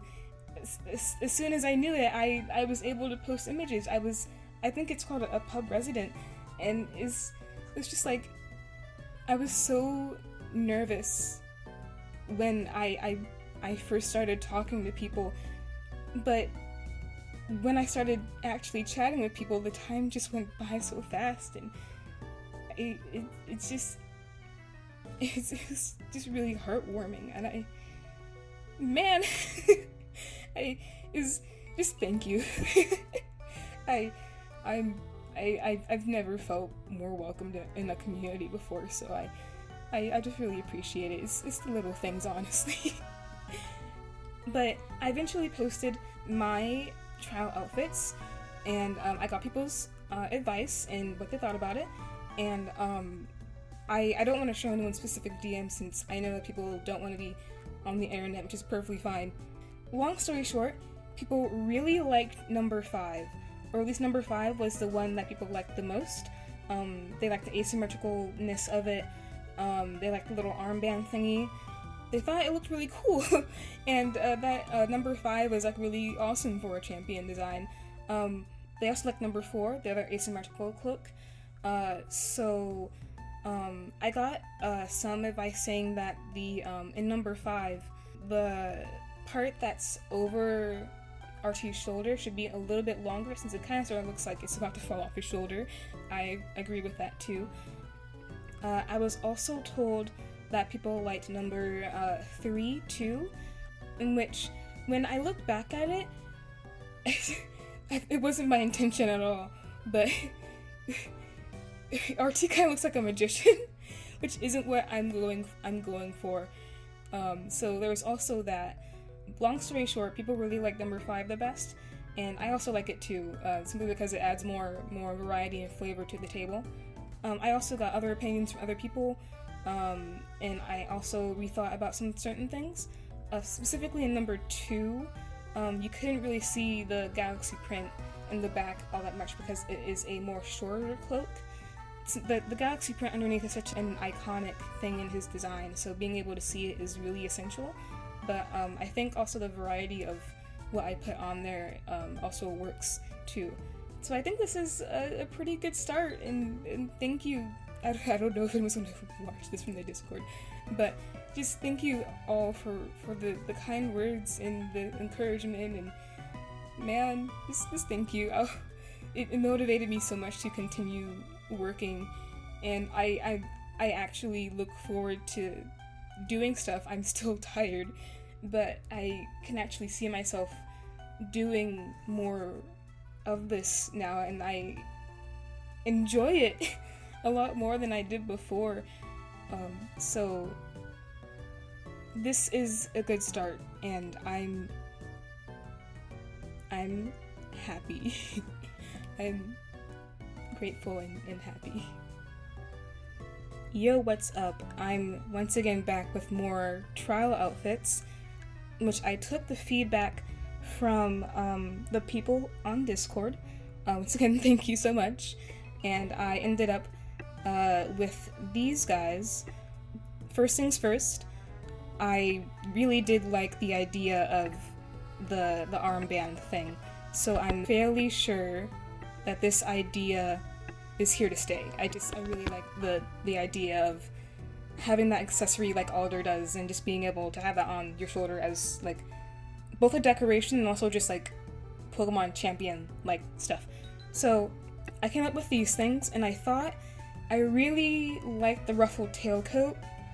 I'm still not over how long I took to even draw that one tailcoat, but I really liked it. So I thought, what if I combined the ruffled tailcoat and the asymmetrical cloak, since I also really like the asymmetrical cloak as well, specifically this one right here.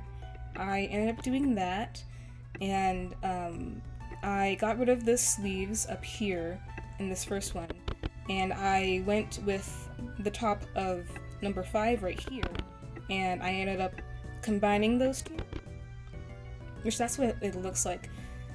And I think I also said this before, it's once again been a while, no shocker there, but I wanted to kind of puff up the back of this a little bit to give more of a silhouette, so that's what I did there.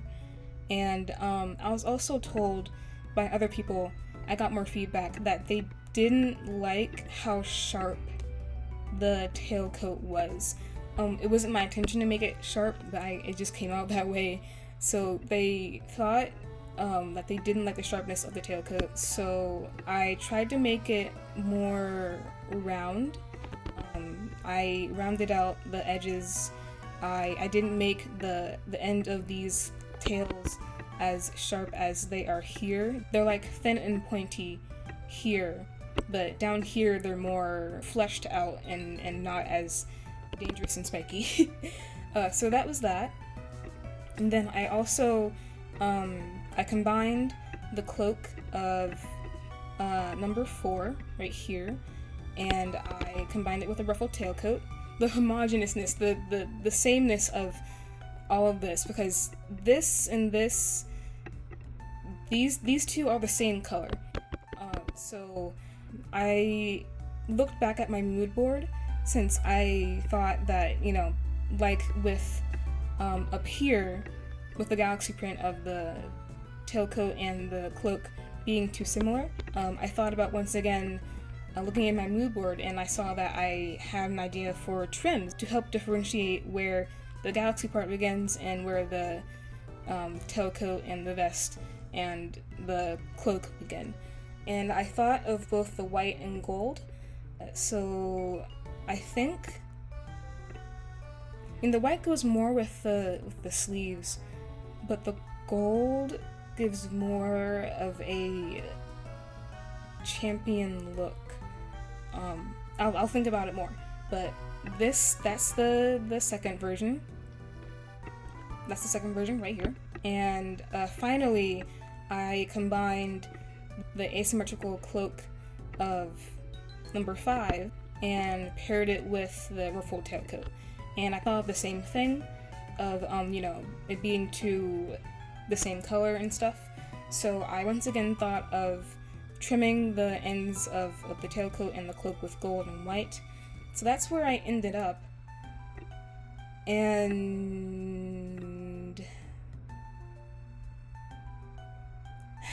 I mean, like, I don't know how I feel about it, to be honest. Like, I thought because I liked the ruffled tailcoat and the cloak so much, if I combined it, it would be like, oh, like the holy grail, like the middle ground, like both ends can be met. But there's just something about it. I think it's like with up here with that tailcoat and the galaxy print, down here it just gets confusing. Like, while I was drawing it and while I was putting in the galaxy print for both the tailcoat and the cloak, I kept getting confused about like where things began and ended. Like I said before, this and this are two separate things. Like, I drew them completely separately. Hold on, let me try and see if I can find where... I need to name my layers. Okay, so just so you can see, they're two separate things, right? They're two separate layers. They're separate. They don't have the same kind of they're not on the same layer. They're two separate things, right? So I kept getting confused about where stuff began and ended. Like, the liner of the tailcoat mixing with the line art of the cloak, because yes, the gold and the white help differentiate them, but they're still all the same color. So I would think that this part of the outside of the tailcoat was this outside part that's actually part of the cloak that's just hanging out in the back, in his back. And it just kept happening over and over, and I'm like, I don't know, dude. I was so passionate about the ruffled tailcoat, and like, I don't know how to feel about it now, because I don't like it just on its own like this. I want to add some kind of cloak or something else to go with it to add more variety and stuff. And I also like the cloak, but it's just not working together. So I'm gonna get feedback of what other people think, and hopefully that'll clarify some things. Hey, so I sat with these designs for a while, and the more I thought about it, the more I just wasn't clicking with the new designs like I was clicking with the old designs. The thing I realized was that by adding the cloak, I'm getting rid of the white that would add more color to it all, or at least more visual variety to the old designs. The cloak covers up a big part of the sleeve, or at least the left sleeve, regardless of which one it is, the short one or the long one. And it goes back to either being too homogeneous or too chaotic, regardless of the trims being there. And with the cloak too, I also planned on redesigning the vest, and the cloak is covering up the details on the vest, so I was just struggling with finding a way to create visual balance and variety at the same time, and the thought just kept creeping in my head of I was so passionate about the tailcoat, and now it just doesn't seem very appealing. But before I came to any kind of conclusion, I wanted to get more feedback, and once again, I got feedback from people, which I still appreciate so much. It's still very appalling that people care and people respond. And a good majority of people said that 9B, the very last one, looked the best. That one was the one that people liked the most. They thought it was the most champion-like. They thought it looked the coolest. They thought that the gold offered a good contrast to everything. There were some people who said that they liked 8B, the one with the white trims with the shorter cloak. Some people said that they preferred the old designs more because it was just easier on the eyes and it was just more simple and clean. I can't help but agree with that because, you know, if I'm getting confused about which one is which and I'm the one who's making it, how are people going to fare when, you know, they look at it for the first time when I've been, you know, doing all these drafts and stuff? So I thought about those things and I wanted more to work off of to try and get more feedback of what I could do to fix it. So I'm also in JJinomu OWO's and /actually raised Discord too. So I asked some people in the art channel what they thought about the designs too, and they also respond, which, hey, thank you. And people also said that yes, they liked 9B the most. I voiced my opinions on my concerns about the tailcoat and the cloak and whatnot. And someone very, very kindly, I wasn't expecting it at all, but they did a little doodle of the design, just a short little thing, but still it just really warmed my heart that someone would want to help. And they agreed with me. They said that yes, they liked the idea of the tailcoat and the cloak, but it very much made things too chaotic and it cluttered a lot of things. So they said that I should focus more on the silhouette of the drawing more, since the silhouette is very, very, very important in design. And, you know, while I was drawing these new designs, something in the back of my head was just like, you know, I should probably just like focus more on the silhouette. Like, if I were to black out the design, right? What would you be able to tell about this character? Or, you know, what are they wearing? And I noticed when I blacked out the silhouette of number 7, the tailcoat looks really spiky, which wasn't the intention at all.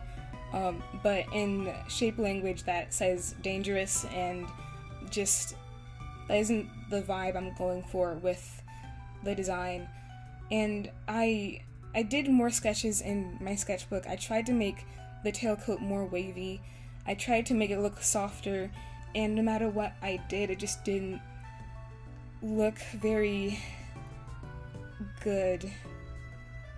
And I tried several things, and it's like, if I were to include both the asymmetrical cloak and the tailcoat, it would have to be a very, very delicate balance in order to not confuse me or the viewer about what is happening, because you can look at all of the color and all the line art, see where things are separated, but still the silhouette of the character is very important. Simplifying the tailcoat would be the best course of action, and I tried doing that while still making it ruffled, and it's just it just wasn't working, and I was just so happy about the tailcoat, and I really like the asymmetrical cloak too. I like how it off-balances things while still keeping things balanced, if that makes sense.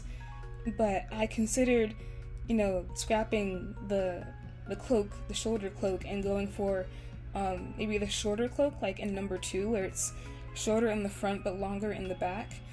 And I considered the same thing with the longer cloak too, but it's like, the main objective of this thing is to give RT's VTuber design a more fancy look, and I had a hard time with these new designs and considering all these new things about what the design would read, because if I were to include the other kind of cloaks, I recognized that it kind of sort of read as a bartender and once again a magician, which isn't what I'm trying to go for.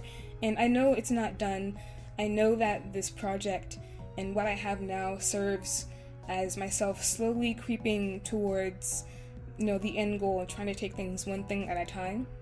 And it's hard to come to a conclusion about how you feel about something when it's not complete yet. But it's not clicking the way I want it to, so I'm at a stand still. Again. Good afternoon. So, I'm just gonna take a break. I'm just gonna take a break from designing that. I wanted to take my mind off of all of that, and I wanted to focus on the vest, so I decided to try to clear my mind and do something else and work on the vest instead, since I feel like out of everything, that's one of the things that I'm the most excited to work on. So I did that. I just ignored this. Ignore that. I just didn't feel like redrawing the hand over here. Hands are hard to draw. Just pretend that these are just the vests. So I like I said in my mood board little snippet, I was debating on how high or low the cutoff of this part is called. This is what it would normally look like. This is one of this is this. So I just copy and pasted that here to have like a comparison. So this is what it would originally look like, and I experimented with like a deep cut, like a more high cut. There was one photo where like the vest was open, so I did some versions of those, and with like the undershirt being completely exposed. And then I thought about things being a little too one color in this section, so I decided to add a little, I think it's like an accent color, like over here, and on the little pocket too, right here, just to add some more color in there. So this is this version without this. And then there's also that one version of where he had like a corset on underneath an open vest, so I also experimented with that. Oh, also, I know the sleeves are different. I know they're not the same. I took what that one person said about the silhouette to heart, not negatively, just like, of course I need to worry about the silhouette, but like that's so big brain, like of course I should have done that. So I thought about the sleeves being more puffy, but I also wanted the sleeves to be like kind of drapey and airy, because maybe that adds more elegance to it. I looked at a bunch of references for like loose fitting sleeves with like ruffles at the end of the cuff of the sleeve, which I think it looks okay. They're still just concepts. I'm probably going to clean it up a little bit, but I don't feel like doing that right now. I'm probably just going to fix it whenever I feel like fixing it. But anyway, that's why that looks different. Just don't worry about that right now. But I experimented with the little corset thing, and I added the accent colors too, and I also added the golden buttons too, just to add more color. And I think I like the gold trims, so I think that idea is here to stay. Maybe question mark, don't quote me, but I like the gold trims. I like the gold trims better than the white trims. So adding gold buttons would also add to that contrast, and it also just makes it look better, in my opinion. And then I thought about just having a closed vest with golden buttons with the accent colors on the side. I thought about maybe instead of the corset being curved up like this, to have it more straight up and down, or not up and down, to have it straight side to side. I don't know how that looks. to be honest, I don't know which one I like more, but so far I like these the most, simply because it just adds more variety to it, and it's not as just one color. I like how it breaks up the format. I'm gonna see how this looks with the cloak, the asymmetrical cloak, the shoulder ones. So hopefully I can do something where it doesn't cover up all of the whiteness that's happening up here in the sleeves. So I'm gonna do that. Hopefully it won't take me too long. I'm gonna do that after I eat something, actually. I've been here at the computer for a while. So I'm actually gonna go eat because I need food, and you know, your body needs sustenance in order to keep operating, and you can't work with an unhealthy body. So I'm gonna go eat, and then I will go see what this looks like with the cloak. So I will see you in a bit. Alright, hey, hello, I'm back. I finished eating. Good food. Very good food. So, I also did the cloaks, as you can see. I have thoughts. So, I combined these cloaks with the new vest, specifically this guy right here, with specifically these guys, and at first I was like, okay, yeah, they look okay, but I was getting into the thing of like, you know, how can you tell a difference? Well, I mean, you can tell a difference, but like, same thing as before, these are the same color. Can I add more contrast for just more contrast and stuff to look at? So I came up with 3 cloak ideas. And so the first one was God, I'm tired. I've been talking so much. My brain. I'm tired. So the first one was just the rims at the bottom, the trims at the bottom and at the top of here. Since before it was just this part and that part. So I thought to add more contrast, I would add a gold trim up here and keep that bottom trim down there for more contrast. And then I thought of a version of that the outline of the cloak would be all gold, and then just leaving the collar just the plain color. And then I thought about having the whole outside trim of the cloak be gold, and then including the edge of the, oh god, what is it? My goodness, I'm so tired. The freaking collar, the collar of the cloak, combining those two. I combined these two and made the bigger thing. And then I was like, oh, how would that look with the other cloak? So I did the other cloak, and I did the same thing. I did the collar and the bottom, and then I did the outside, and then I did both, and then I shortened the cloak because of another thing that we'll get into. This isn't immediately after I finished these things. I also did another thing. I thought maybe I could go back to the tailcoat, and maybe because down here, because all of this was so confusing, all of this down here, it got confusing because the cloak was so long, and the tailcoat was also so long, and that's what I originally envisioned, because I like the idea of a tailcoat and a long cloak flowing in the wind, and all that jazz. So I thought maybe in order to make the tailcoat work, I need to shorten that, and so I did that, in which I'll get into that later.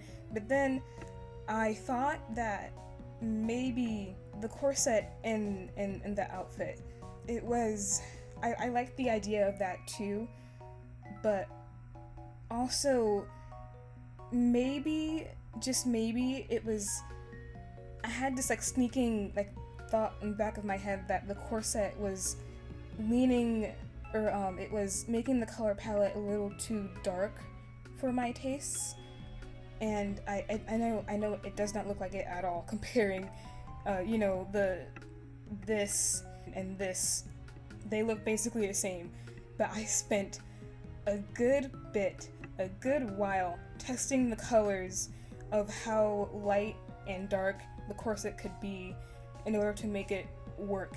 I tried, you know, making the corset white, I tried making it all black, I tried, you know, this is a lighter purple than this. It's kind of hard to tell, but the purple of the corset is a little bit lighter than the accent color on the side. There's something about it that maybe was just too dark, and I also started thinking about, you know, when I add the top hat. The original design has it just like a black top hat, so I plan to still keep it black, but you know, when you add all of those dark colors together, it just, like, the design was just leaning in a bit of a darker color palette than I had it intended. You know, comparing these guys to this, there's like a different feel to it, you know. It feels a little bit more, at least to me in my brain, a little bit more moody. That probably will not make a lot of sense. My brain is tired, just bear with me, please. But at one point that could be a good thing because of, you know, Champion and maybe theatrics and stuff like that, but also the color palette maybe is getting a little bit too dark, especially with the dark pants too. I also want to make the pants a little bit lighter too, not like too lighter, but like a little bit lighter to see what else I can get away with in making the color palette just a little bit more light. And with this really dark corset, with before and the other designs, you're, at least with what I imagine, with all of this white, your eyes would like immediately go to the sleeves, or it would go to this cosmic background because it's the most detailed thing there. But with this, the left arm is once again being covered up, and the purple and the gold is still there, and it still adds color.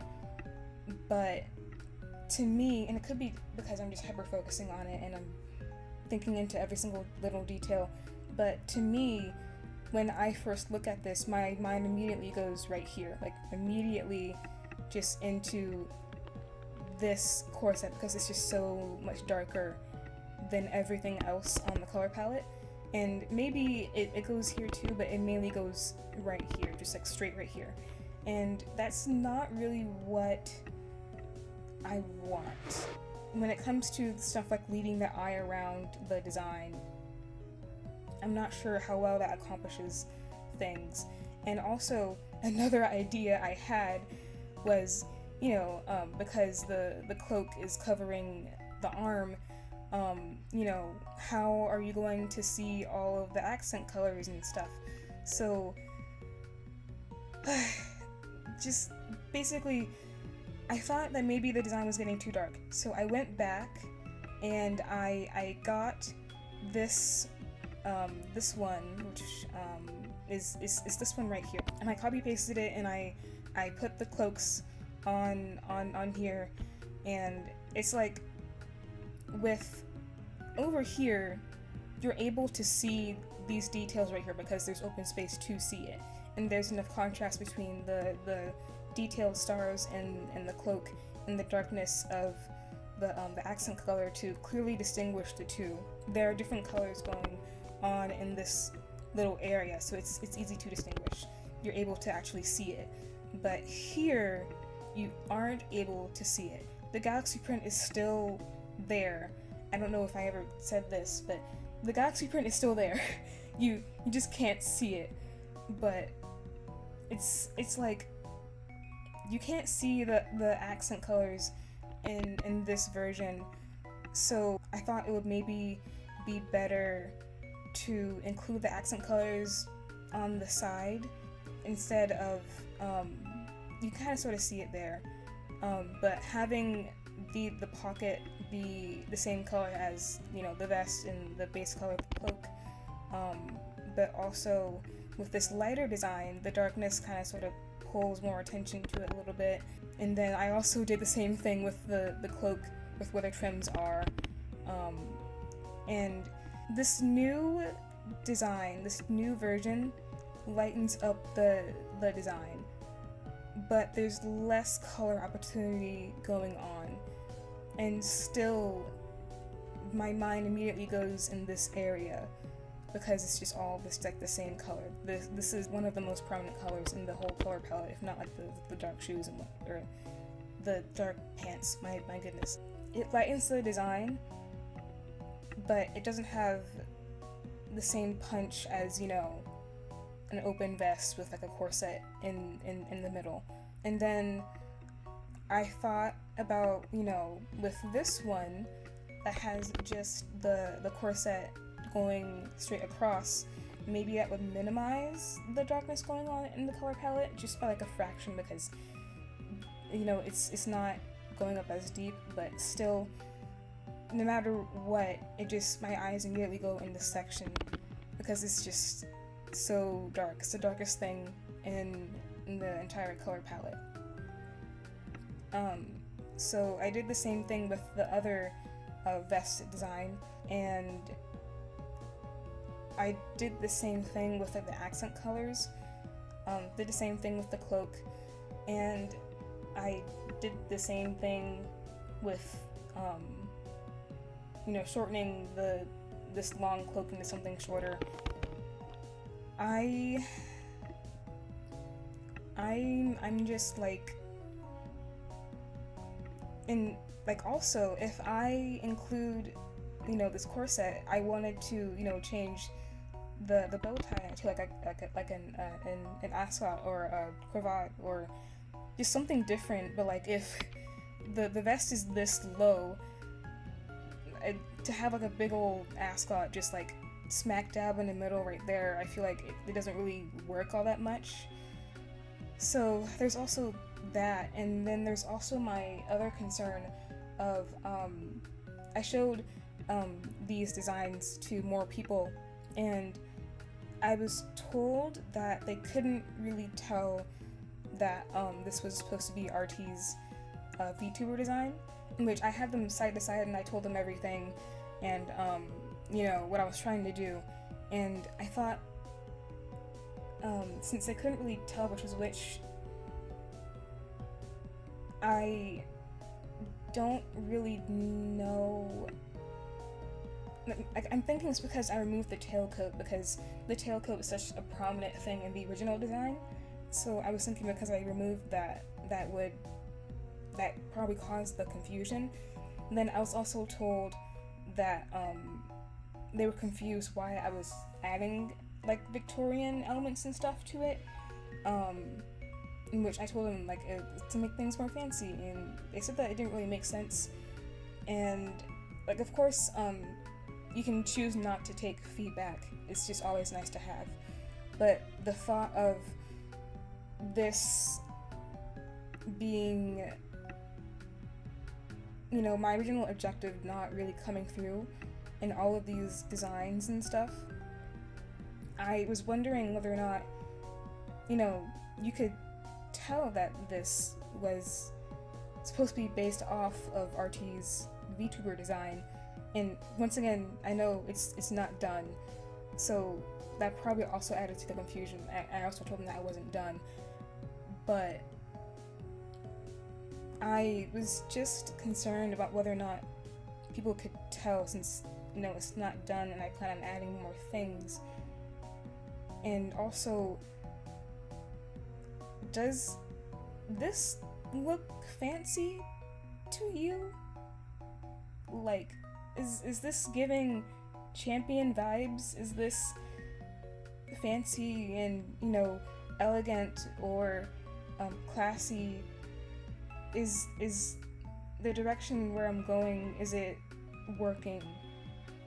And I also just thought about that concern popped up too, in which I asked people in the Discord, and they said that they could tell, but it's probably because that they've seen a lot of fan art of this model. Not really of this model, but like just of RT in general. Like just the bow tie, there are certain things that, you know, that are similar in it, but you can still tell that it's him, and that it was unique but also familiar, and which that was really comforting to hear.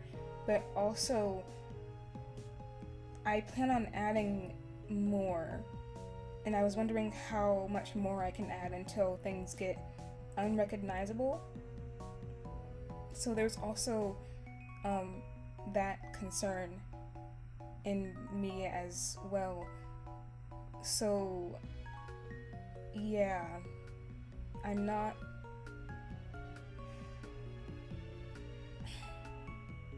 it's coming to the point where I have to point out things that I do like, which I do like the armband, I do like the gold trims, I do like the gold buttons, but everything else I'm just so uncertain about, and I'm not sure what really to do about it.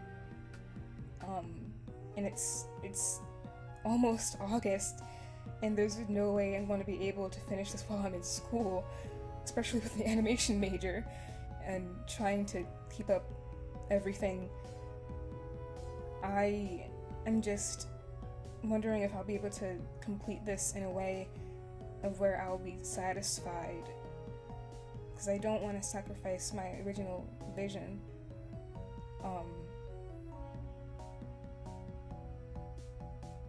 So I'm, once again, for the umpteenth time, at a standstill. I'm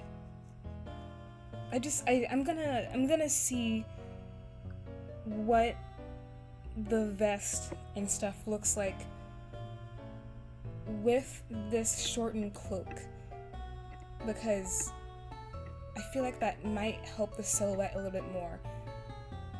So I'm gonna see what these look like with the cloak, and I'm going to see if I like them. I don't like them. I thought maybe if I combine the two it'll be okay. It's still not clicking. I tried different tailcoat designs, and I know it would be visually better if I could like remove the cloak from all these so you could see what they look like without the cloak, but with the layering and everything going on with all of these guys, I don't feel like it. I had to erase the inner parts of the vest in order for the insides of the arm to not be showing.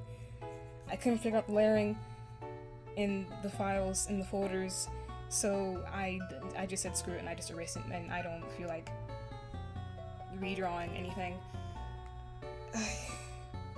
I tried with the straight down approach and having the little diamond, and then I was like, well, you can't really tell the difference. There's like that one line that's separating between, you know, the outside and the inside, so I added a gold trim around it, and then made the triangle deeper, and then I didn't like that, so then I thought about, well, you know, I trust me, please trust me when I say that I tried my best at making this tailcoat look as flowy as possible, but it still somehow comes out to be spiky.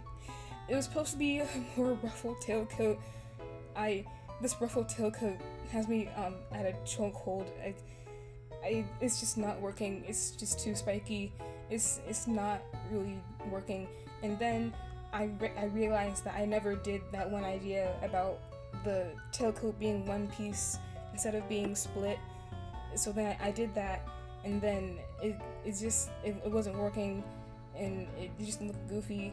So then I went over to the other ones, and it's the exact same tailcoat, but it's just with the different cloak, and I that's just what they look like without that cloak in the way.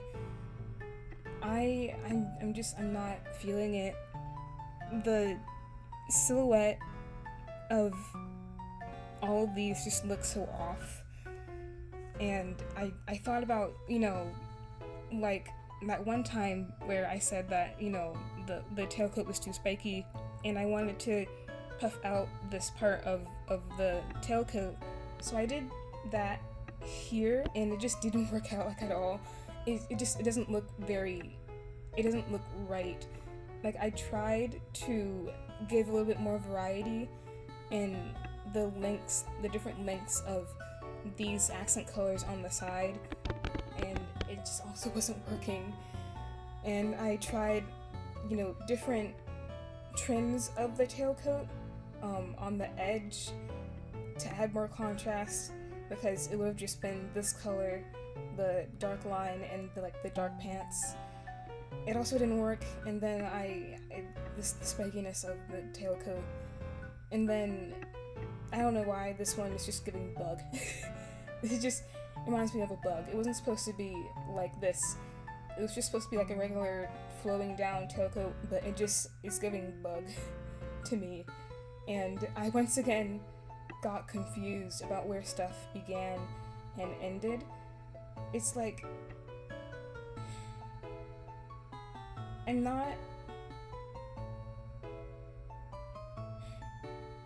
I'm falling into the same trap. I'm stuck. I don't like these. I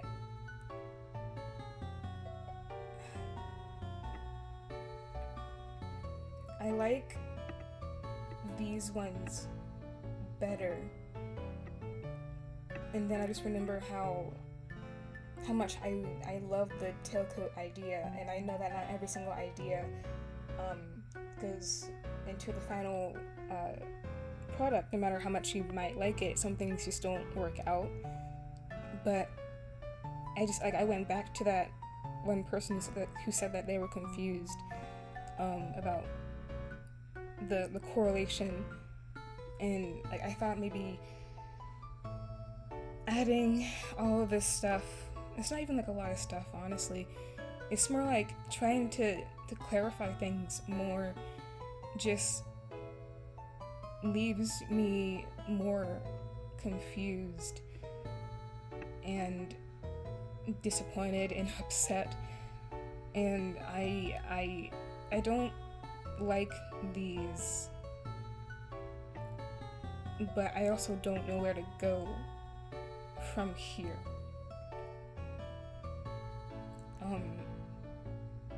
There've been a couple of times where I just thought about completely scrapping this project.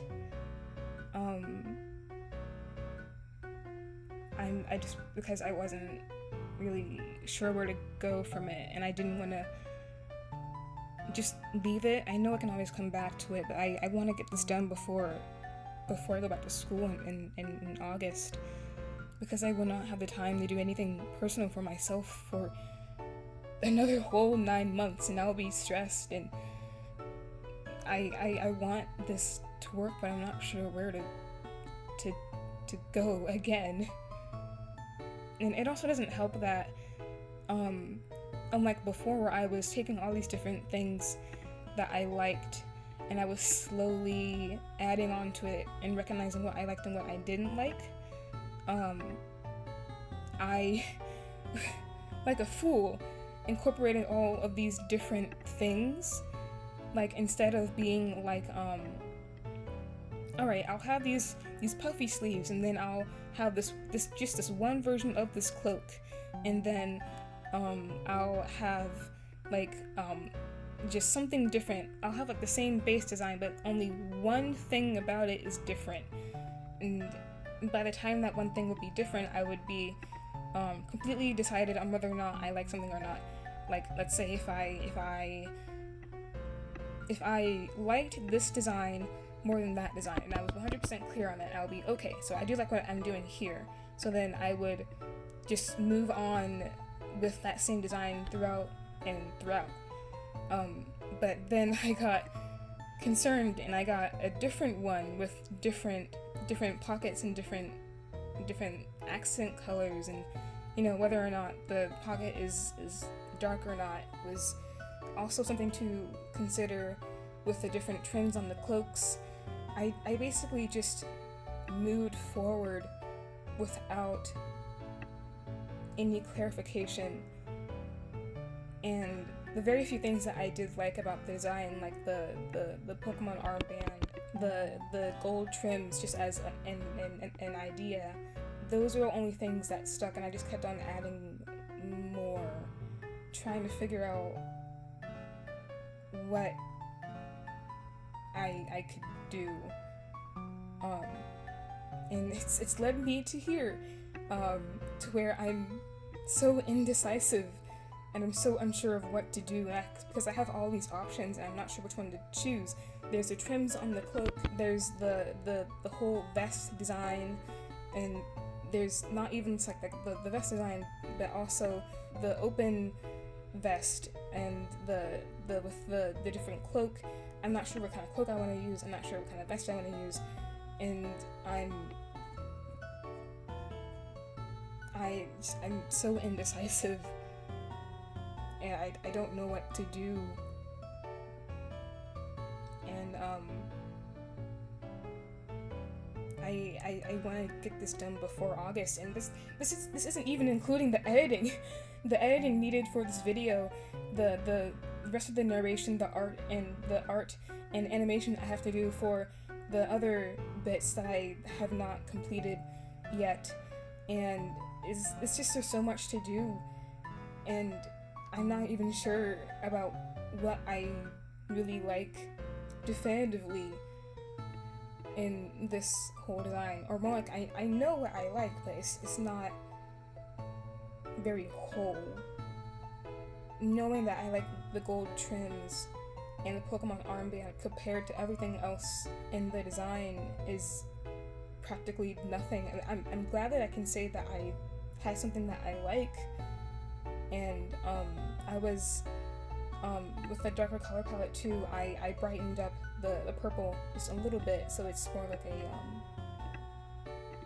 it's like a lighter purple. I'm not sure if I still have these open because I was looking back and stuff, but this is darker than that, just like a little bit. So I also did that, but I'm still, there's so many things, and I've trapped myself in a corner, and I no matter what kind of feedback I get, I'm still at a standstill, because I know at the end of the day it's ultimately me that gets to make these decisions, and I'm not sure where to go, and I'm running out of time to do all of this stuff, and talking and narrating is very exhausting for me, so having to do all of that while also commit myself to a design that I'm very unsure of, it's also a little bit exhausting.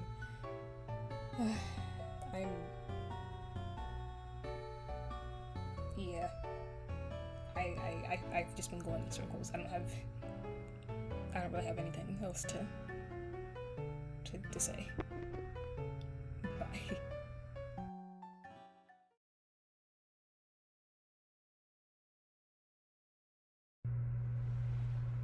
Good morning.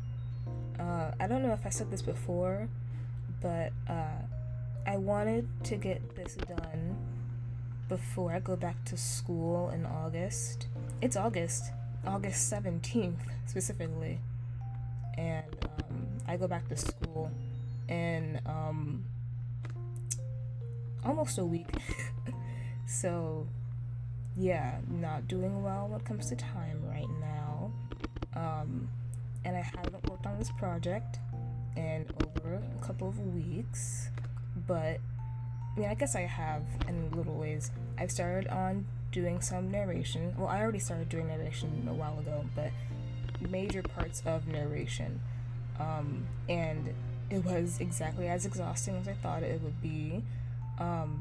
It's just having to type out the script and then, well, first off, I typed up the script months ago, like somewhere in July, I think, either early or early July.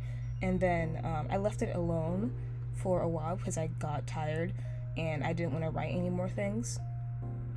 And so I went back to finish typing the script, I think a couple weeks ago, and I figured out that the entire script was gone. It got deleted somehow. I think it was maybe because I forgot to plug in my laptop one night and it shut down. Listen, the document was there. It was there since the day it got created, but when I got back to the actual document, it was just blank. So I had to retype the script. That was exhausting.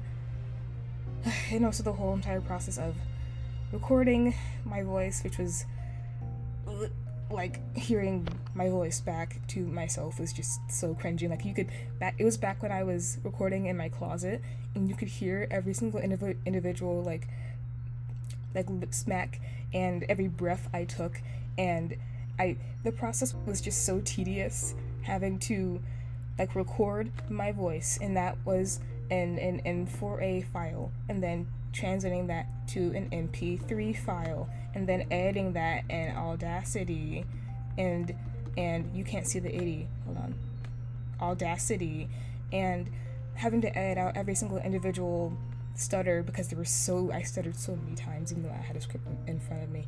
It was just exhausting, and doing that for hours straight was tiring and tedious, so I stopped doing that.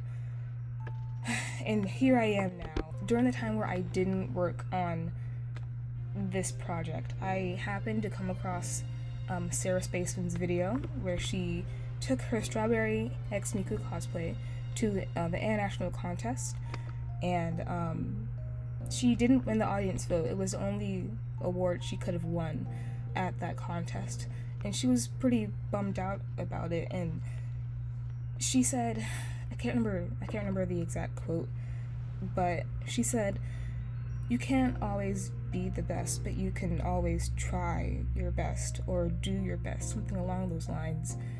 And I don't know, man, something just about that just, as I'm sure you know, this project has been a journey.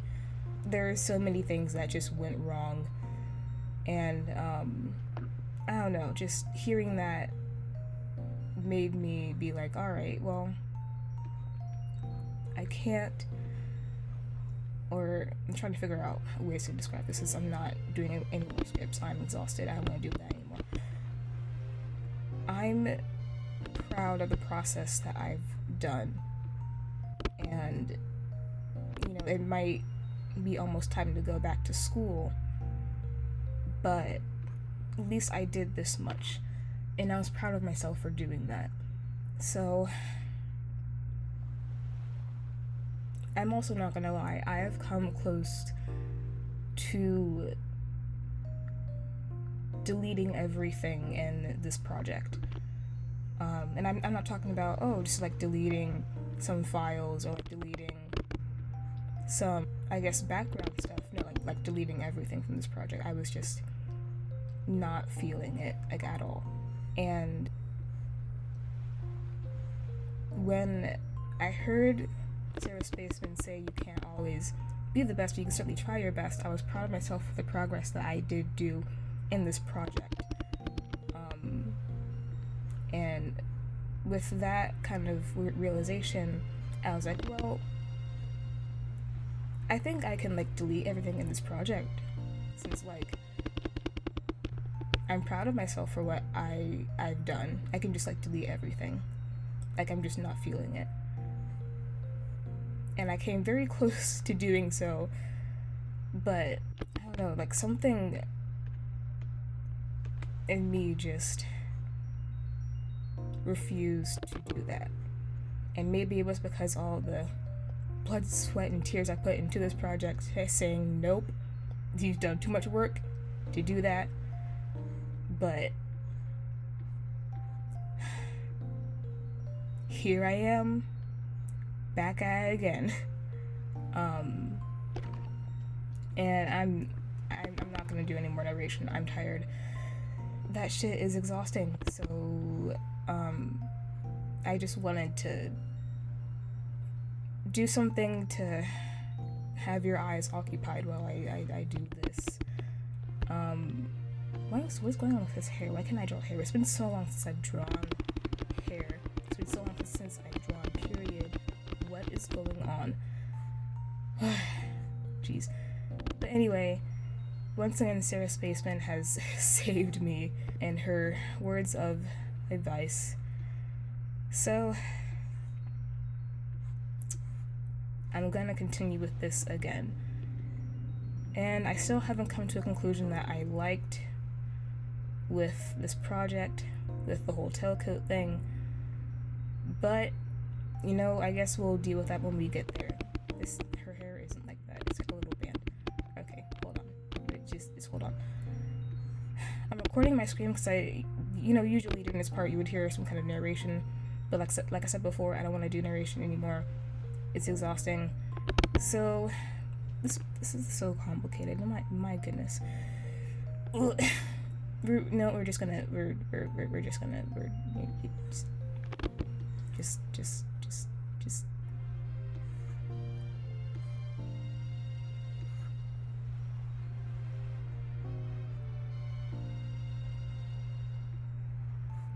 my respect for cosplayers and Sarah Spaceman has gone up tremendously. How in the world? Okay, so you know what? Screw that. We're not doing the hair. We're doing that. Okay, we're doing this. Okay, we are literally going to do just Sarah Spaceman. my idea was to do the cosplay of Sarah Spaceman in the cosplay as like a thank you for saving me, but the hair is just too complicated, so we're just not going to do that. We're gonna do this. Okay, that's awesome. But yeah, this has just been a journey that I don't know how else to describe to you.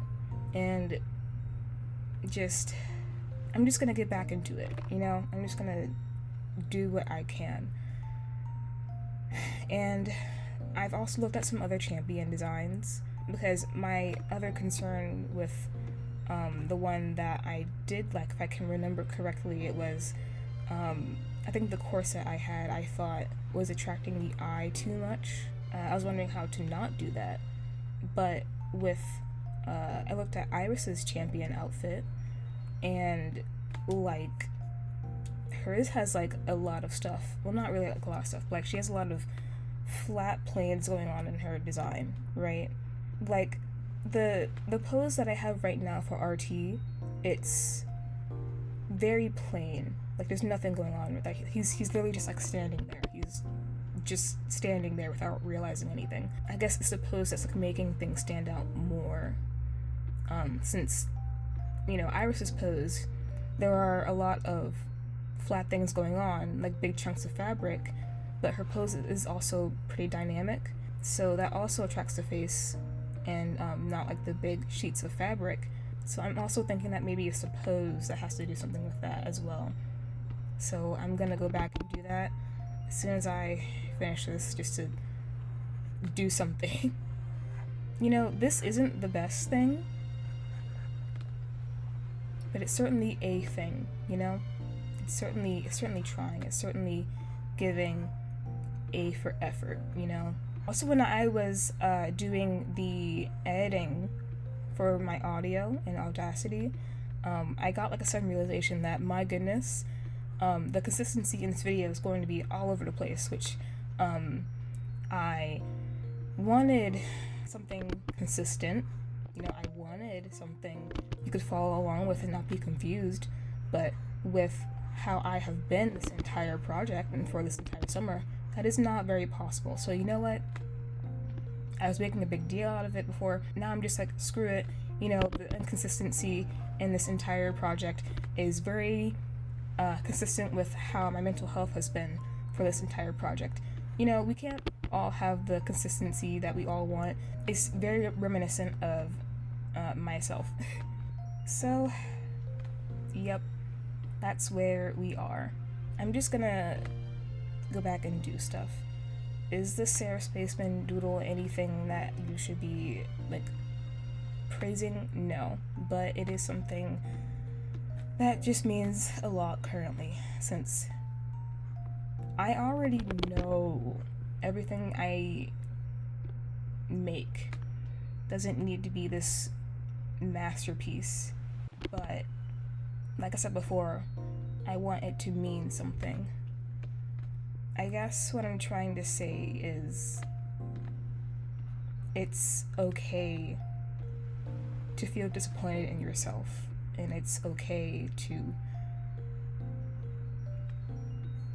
feel like what you made isn't what you wanted it to be. I know that humans aren't perfect. You know, I don't need to be told that. I believe me, I already know.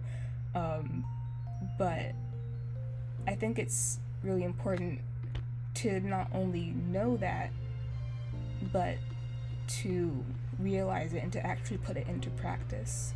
Since, you know, I've been battling with this toxic perfectionism since I was a child, and it didn't take me till like 16, 17 maybe to be told that I don't need to be perfect all the time, that, you know, it's pretty much impossible.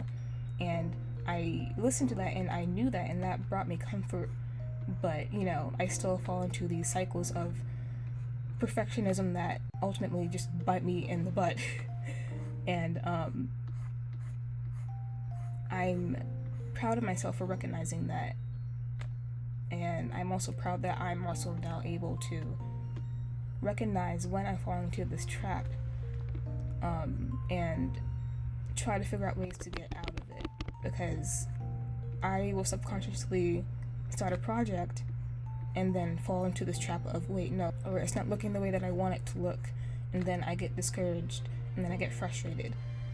But now I'm more open to just making those mistakes, even though I don't want to. It's the little things, basically. You know, you don't have to wake up and immediately put those practices to use. You know, you don't, if you were to be told something and you're like, oh yeah, I totally understand that, I get that, that's really useful, and like I really appreciate that, and you immediately fall back into that trap again, that hurt you. Getting upset that you fell into that trap is normal. You can do that, and you don't have to put pressure on yourself to be like immediately like, okay, I'm better now, I have to not make this mistake ever again. It's okay to, I don't know if this is the right term to use, but it's the only term that I can think of right now, but it's okay to, I guess, relapse in that sense. And of course this applies to different things differently, but in this sense, it's okay for that. And I think it's important for people to realize that, you know, change isn't immediate. It doesn't just have this immediate effect. There's a plane going by that's really cool. I really appreciate that, actually. But it's okay to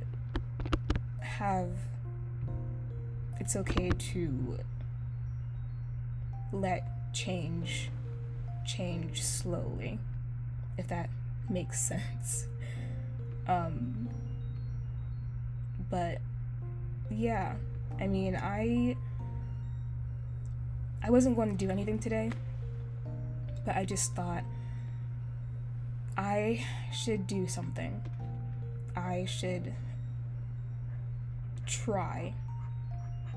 And it doesn't necessarily have to be my best, but honestly, the fact that I tried makes it a new best.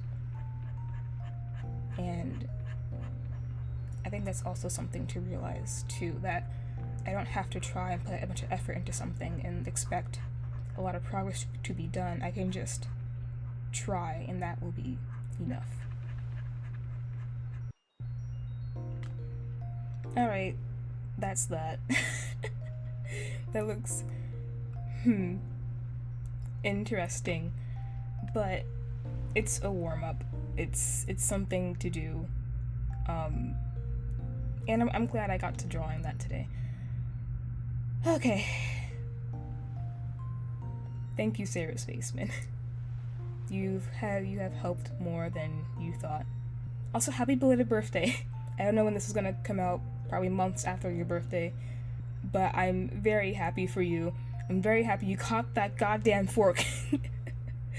I'm just so happy. So, if you watch this for whatever reason, thank you so much. Please go check out her channel. She is very cool.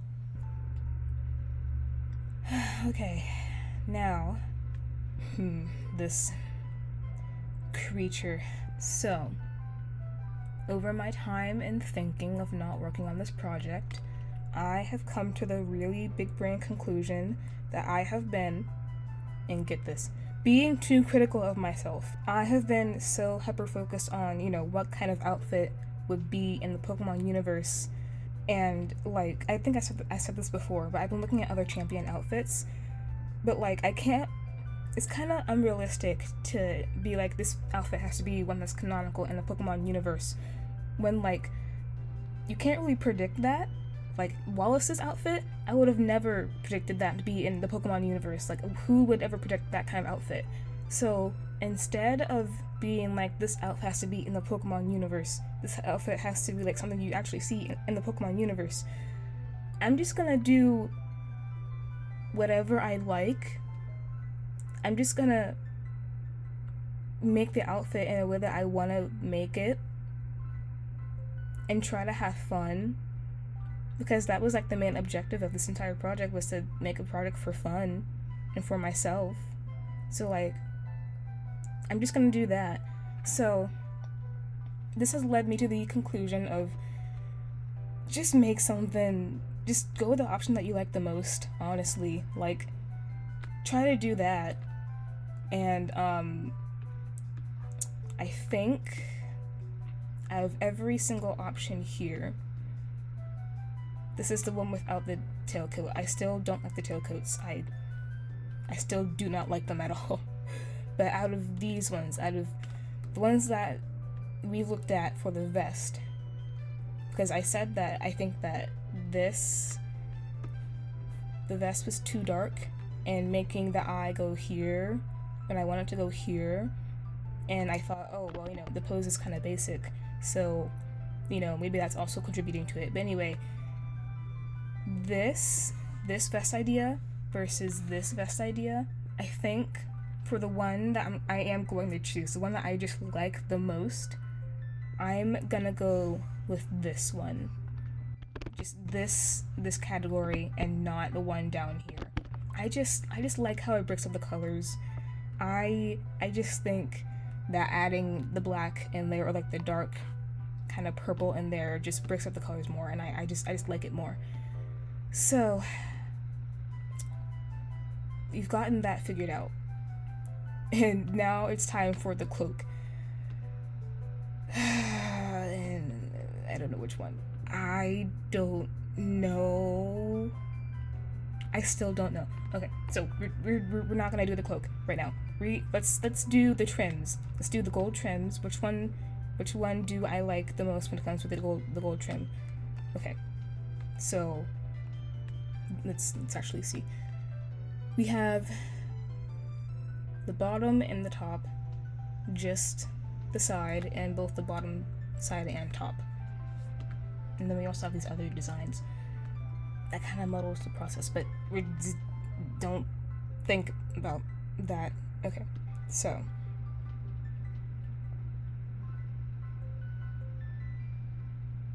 my main thing for why I wanted the gold trims there was because it breaks up this part right here. This, they're all the same color. So adding the gold right here breaks up where it starts and ends. Even though there's already like some line art there, the black line there, it just adds more contrast. I think this one is the one to go for, because it just breaks up everything. There's something to follow. You know exactly where stuff ends and begins. It gives more of an outline. So that's that. We got those two things narrowed down. And now for the cloak. The actual cloak design. Oh jeez. I still don't know. Like, I like all of them. But I think the one thing I will say about the cloak with this one is that you can't see the galaxy print underneath. Which it is there, but you just can't see it the way that it's laid out. But I also could design it in another way to where you could see it. But I don't really feel like drawing another cloak design because that'll make my indecisiveness just go haywire again. I don't know if I've shown it before, but you might have seen this number up here. That's the number of drawings I've done so far for this. Every single one of these, I've done 43 of these guys. That number is still going to go up because this design is not done. We still haven't fixed the sleeves. I'm not sure about the sleeves at all. We haven't done anything with the shoes. We haven't done anything with like the hat or the cane. We're still not done. We're still very stuck in this basic design, or quote unquote basic design. I mean, I could ask more people in the Discord. I mean, they've already seen this picture before. And people said that they liked this one the most, but they didn't say anything about the trims because I was indecisive and I didn't have anything there for just one design of the trims. But also the silhouette is a thing. And there's a couple of people who said that they liked this one with other people.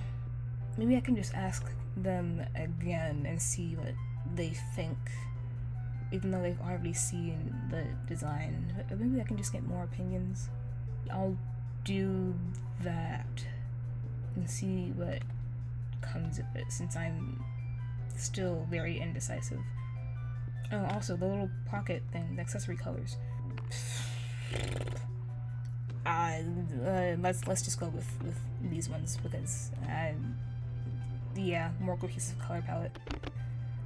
Okay, so really, when it comes to just this, we have just a cloak to figure out. So I'll ask for more opinions on that. Okay, the council has spoken, and most people have said that they enjoy this version the most. So that's what we're going to be going with. And it's been like 2 days since the last recording. Yeah, I had stuff to do. You guys know the drill. No surprise here. But it's been like 2 days. But this version is what we're going to be going off of now. So with that finally out of the way, we finally decided on a cloak. My goodness. Next, I want to work the sleeves. Since I'm not sure that I like this kind of style of sleeve. I think the first version I had was, it wasn't as flowy as this one. I think I said before that I wanted like big flowy sleeves, but the first version I had was more simple and had like a cuff here with little ruffles at the end. So I want to see different versions of the sleeves to see how they would look and which one I like the most, since, actually I just said why. I don't need to explain that. Anyway, that's what we're doing now. Which one is this? The ones over here aren't labeled with the same things over here. My disk space is crying, screaming, and throwing up right now. I'm recording everything on my laptop, so all the narration, all the speed paints that I've done, which is like, I think 3 or 4 at this point, I don't know. Nearly everything on my laptop, so I don't want to do any more narration. It's exhausting, so I'm just gonna record my screen. Maybe that'll change. It probably will, because my disk space is not doing well, but this is the plan for now. Let's see. I think this is the one, or these are the ones where I like I had to erase the inside of the sleeves for the oh no, I didn't. Okay, cool. Okay.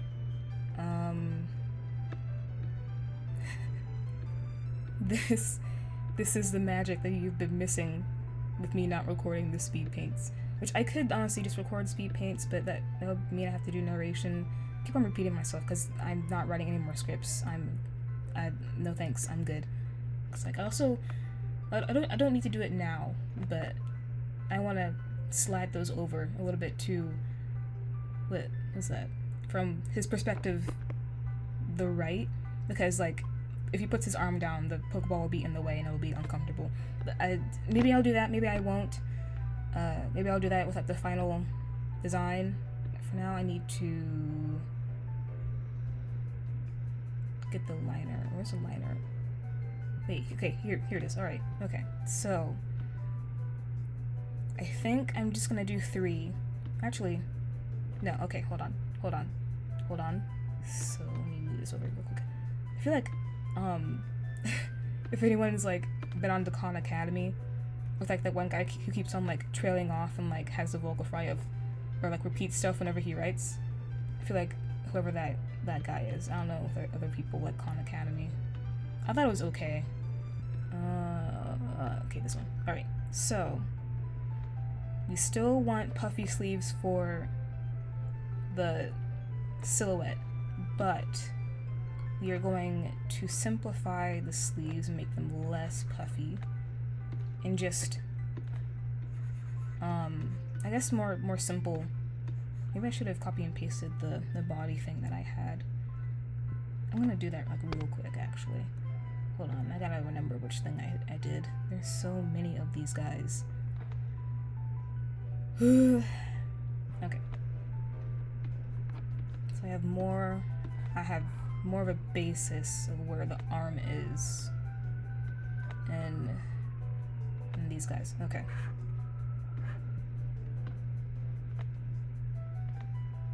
Wonderful content this is. Welcome to real-time stuff. Really, what you've been missing is just me copy-pasting and erasing line art and redoing colors and a bunch of all that jazz. I don't have much to talk about, honestly. I just don't want you to get bored, honestly. But I think the first version I had was just like more simple. I think it was just like that, something like that, and then I had like a cuff right here. So this is the first style, the first other version I thought of, since I still want the sleeve to be puffy, but like not as dramatic as I guess before. Oh, also, I go back to school in like less than a week now, so quite sure my dreams of completing this project before I go back to school is pretty much impossible. In which now my goal is to at least finish at least the final design or so before I have to go back, because my dorm is not really a place for recording. It's like the walls are terribly thin and people like slam the doors and it's just like annoying. What is that? I drew that on the wrong there. Okay, that's fine. But, you know, recording something in that dorm is like signing up for hell. It is not. Looks like like a button. There would be good. Also, that sleeve looks like so goofy. It looks so goofy. I guess like the goofiness too. It's like getting kind of wonky, perhaps. It's hard to draw and talk at the same time. I'm so used to like listening to something while I draw, but I've made the commitment of not doing any more narration. But oh gosh, I forgot what I was gonna say. What was I gonna say, bruh? The ADHD is not computing today. I think I was gonna say something about like narration and like the process, but like it's just such. I can't tell you the amount of times I've just cringed listening back to myself, because I swear, I know I've been told by many people that I talk very fast, which before I wouldn't really talk at all because of my stutter. I swear to God, when I was recording in the closet, I swore I was speaking slowly. I had to do so many retakes because I stuttered so much, but I ended up getting it done. I made sure to speak slowly, but I listened back to it, and it sounds like I'm speaking like 2 miles a minute. And man, I'm gonna have fun with the subtitles on this video. I just know I'm gonna have an absolute riot. Ugh. Does that look good? I can't tell if that looks good or not. It looks like freaking Danganronpa clothing. So many wrinkles in there for no reason.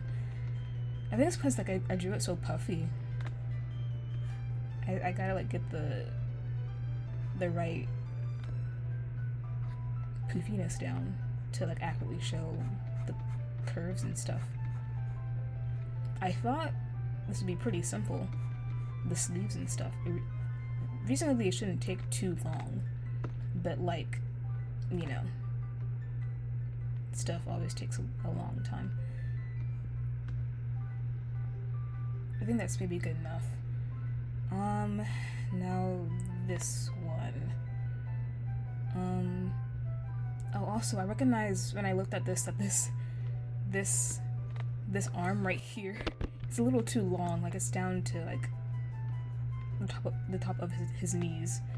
Like, if this arm were to be down, it would be like maybe right here, or like maybe here-ish. But then again, it's also foreshortened with this, so I guess I can give you guys some like artist lore or more artist lore while I'm doing this, but like not enough to have like too much information. I'm very selective with the stuff that I say. I think that like some people, or like I've thought about what I've shared with this process of it maybe being too personal, but I think at the end of the day, I don't regret anything that I've recorded or anything that I've put in. I'm fairly excited for, I guess just what's in store for me, since I do love animation. I love making art. I want to explore more art stuff. I've been really interested in conceptual art recently. I think the one I'm the most interested in is like YIPPEE production house, and just all like the silly stuff they do. Like I think it's really important to have, like, yes, there are people who make serious art, and there are people who make art to communicate different stuff to the world, but I think it's also important to like also make art for yourself, to like just make goofy shit that makes you laugh. So I want to try and do more stuff about that. Like if YIPPEE I love having a stutter, it's my favorite pastime, but if YIPPEE production house can sell a bubble and an incense fence and a standing desk, then surely I can make whatever and still be happy. I can just like make whatever makes me happy. And I think that knowing that people can do that like for a living, it doesn't just have to be something serious or like a painting of a naked woman or whatever. it can just be like silly stuff and people will like actually care about it. I think that's also really important for me and my perfectionism.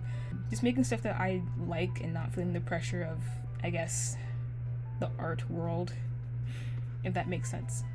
I think this is maybe done. They're still poofy. The color, I can just like erase some of this stuff.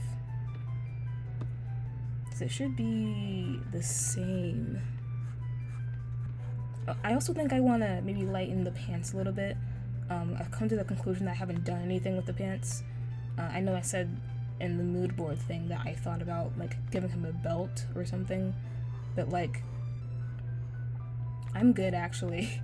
Like I'm at the point where I want to get this done, but I still care about it, you know? Okay. So, actually, hold on. So the buttons are there. Maybe there should be golden buttons on the cuffs too. Okay. And then weird. Okay. And then what? Then the other version I had was the first one with, it had like the regular poofy sleeves but had like a cuff and then like ruffles on the end of the cuff. So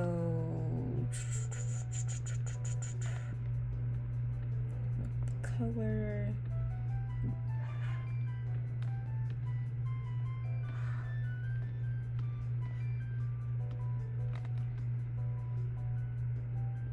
so this one, I'm just gonna redo what I did for the first one.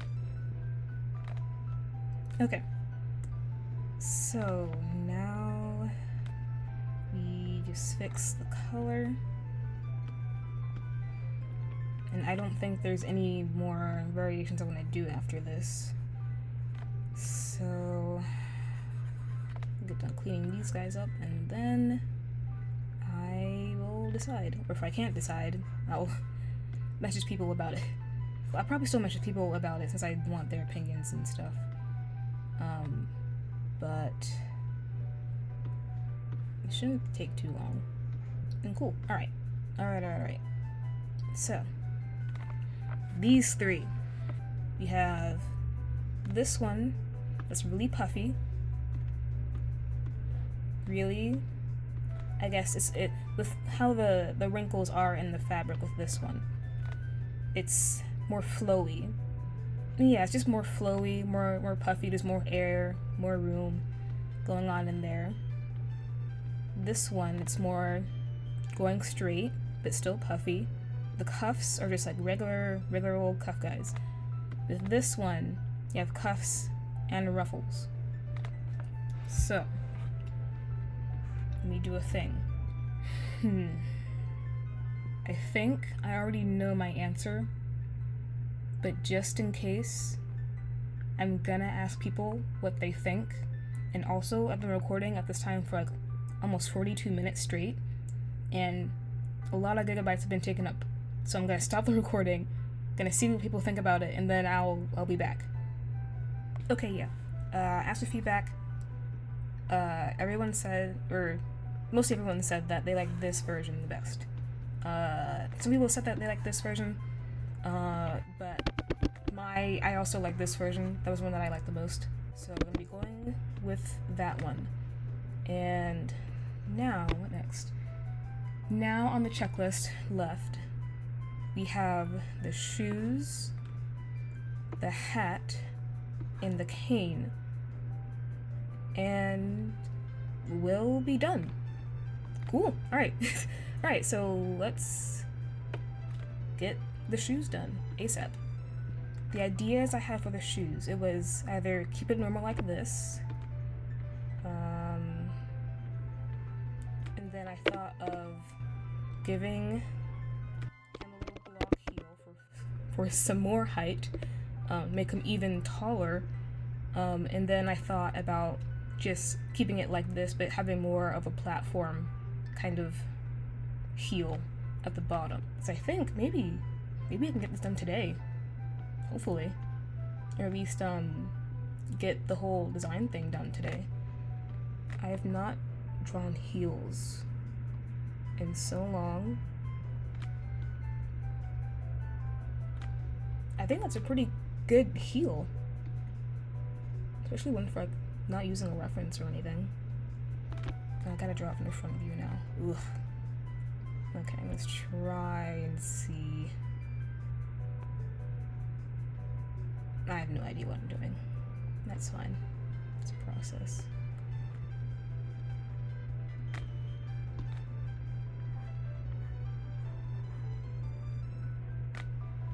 Let me move this over a little bit. Over here. Is that accurate? That's pretty good for, like, not using a reference. Heck. I'm actually proud of myself for that one. Wow. Okay. Some of it's a little bigger. Eh. You know, the idea gets across. I think we're fine. Okay. Now, we gotta erase stuff. I don't know if I've ever said this. I don't think I have, because all the coloring and stuff has been off screen. But, like, the number one thing I didn't like about having to, like, redraw and, like, recolor all this stuff was the pants. I just thought,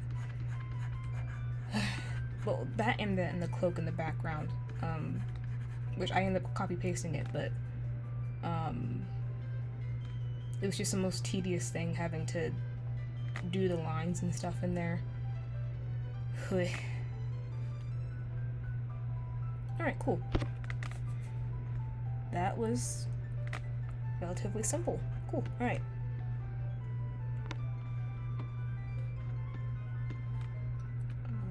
It's this one. I don't know how much taller.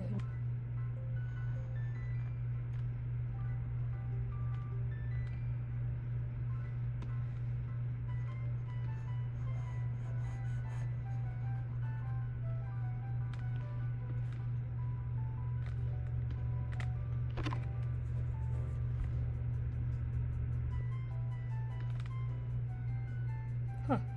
Okay.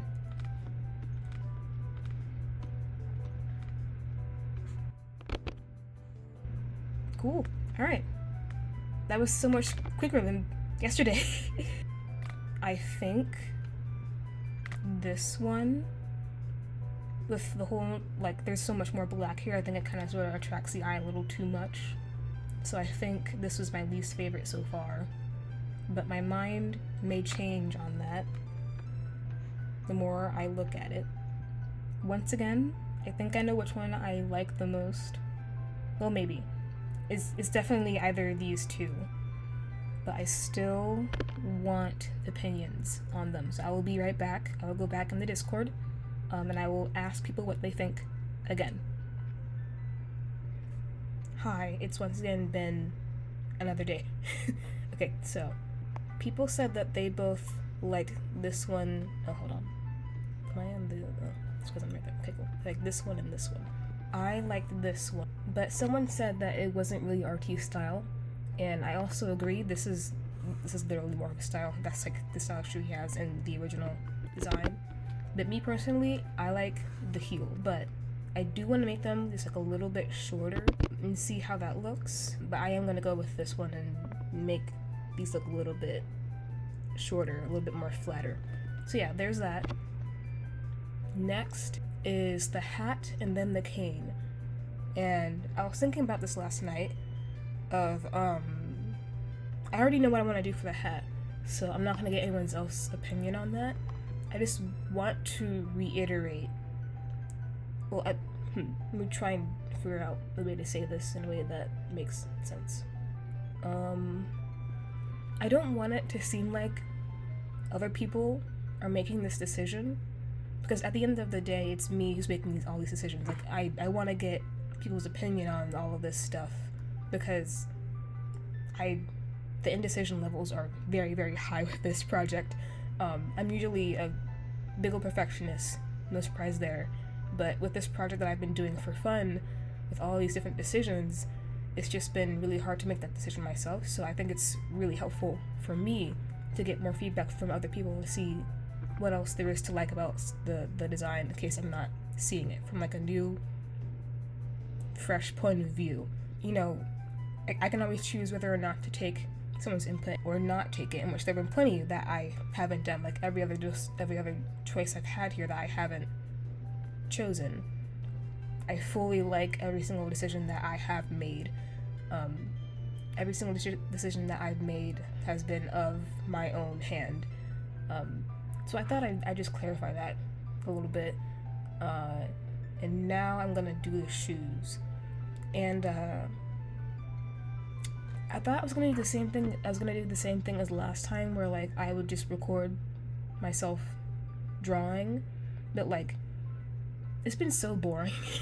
I'm also my disk space is like suffering, so I'm gonna finish the hat, fix the shoes, and then I'll be back. So then my disk space won't be crying at me. I'm gonna do that, then I'll be back. I really want to try and finish this today since I go back to school in 3 days and I have to start packing to go back, which that'll take a while. So I really want to try and get this design down, and of course get the final drawing of him in his champion pose, and maybe with like Cupcake or Grief alongside him or something like that. Maybe not, we'll see. Alright, hey, so I finished the hat. Long story short, I'm going with this version right here. 4 iterations. I did 4 iterations, but it felt like a lot. My original idea was I was gonna go with this one, because I thought it would be really cool and fun to do some kind of flower symbolism. And so I spent like a good 30-45 minutes searching up different flower symbolisms and stuff, of just ways to show appreciation and what kind of flowers and what color represents like admiration and gratitude. I spent a long time searching up different flowers. So I originally thought of doing like an assortment of flowers, but just for time's sake I decided to do one flower, and that flower was a rose.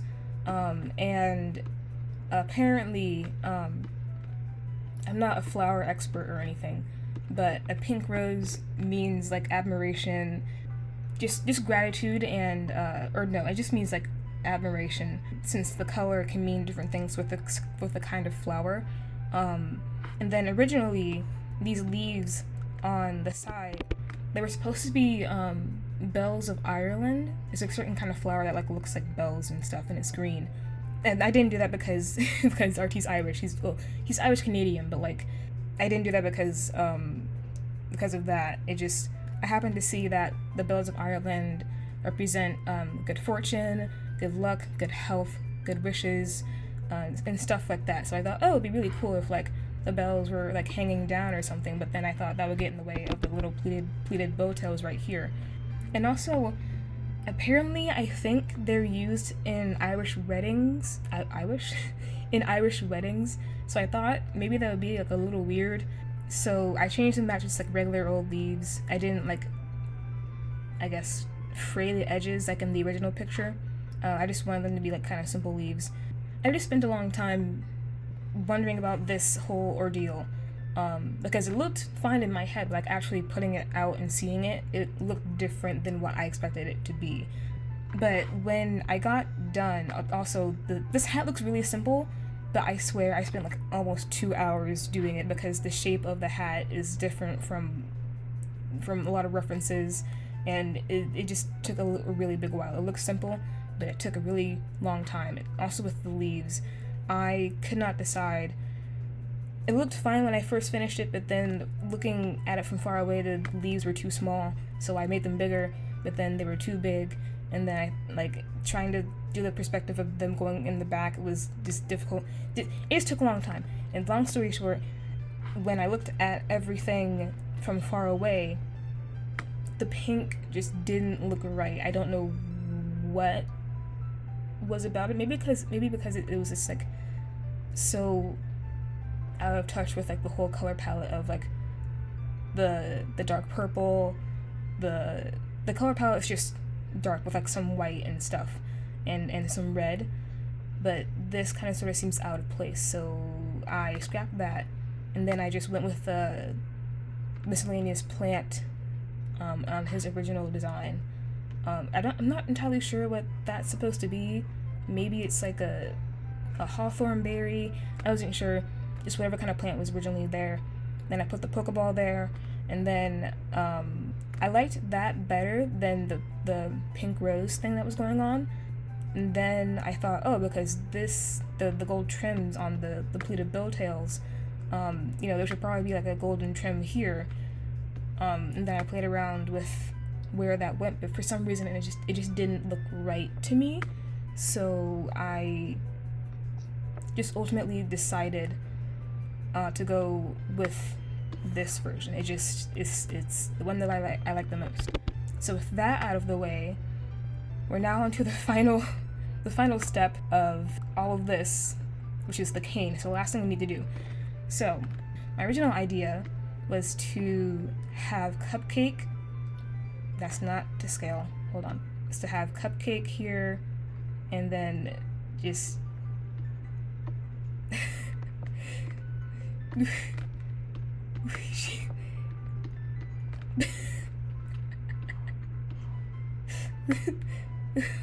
she looks so goofy.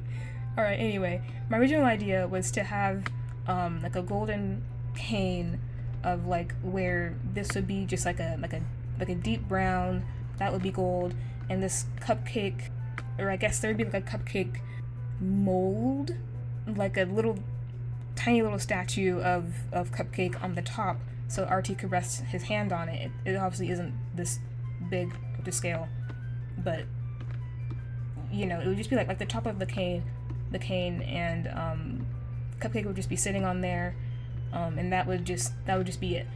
And then I thought it would also be cool if, for like another way to show a Pokeball, like you have the armband here and you have the Pokeball on top of the hat there, it would be kind of cool.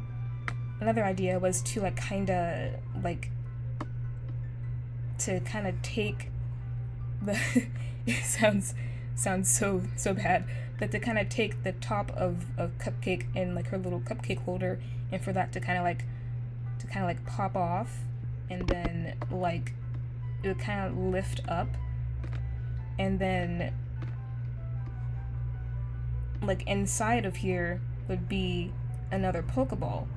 So like at the end where you've like defeated all of his main Pokemon, the last Pokemon you would face would be Cupcake, and then like, because this is like a literal statue of Cupcake and it's like golden and stuff, it would pop open and this Pokeball would have Cupcake in it, and it would be the final showdown of Cupcake, because she is like the icon, she is a moment, she is a legend indeed. And then I thought for a moment, wait a minute, Cupcake isn't in black and white. Like I don't think she appears until like, what was it, Sword and Shield, where she was first introduced maybe? So that was a problem, and I know I'm doing this in the black and white art style, but I assume if this is in black and white, then we're hearing by black and white terms of which Pokemon are available.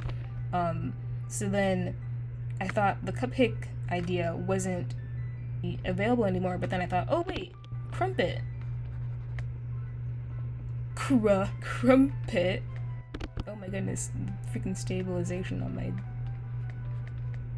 Sure, Crumpet is in black and white, and I know this is a shiny. I'm not entirely sure if Crumpet is a shiny, but she's shiny in here because I said so, and because she's special and I love her. But Crumpet is in black and white, so I can just replace Cupcake with Crumpet. But then I thought of ways to, how would I put Crumpet into the cane design? Because, like, it's hard to describe my thought process, but like, Cupcake already has like a little holder thing. Like it's more, I guess, apparent of like where the top is gonna come off. But Crumpet, she's just round. So I'm now thinking of ways to dissect Crumpet in an aesthetically pleasing way to fit the cane design. And I've been looking at different cane designs too, because as far as I know, Crumpet doesn't have like a little tin thing. She's just Mareep. I don't know. I'm not sure where to go from there. Hold on. No, those are what Crumpets look like? Huh. I was thinking like somehow I could combine the Crumpet with Crumpet. Like maybe they came in like a dish or something, like a creme brulee or like a little plastic covering or something. Dish.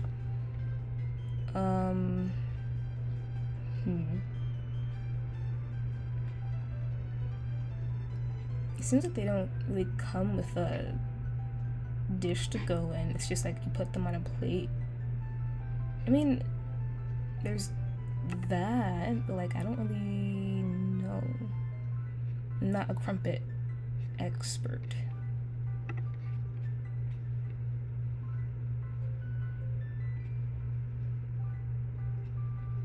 I'm like Crumpet. You just like little circles. Maybe I can take Crumpet and like maybe I can like put her in a dish, like a little round dish.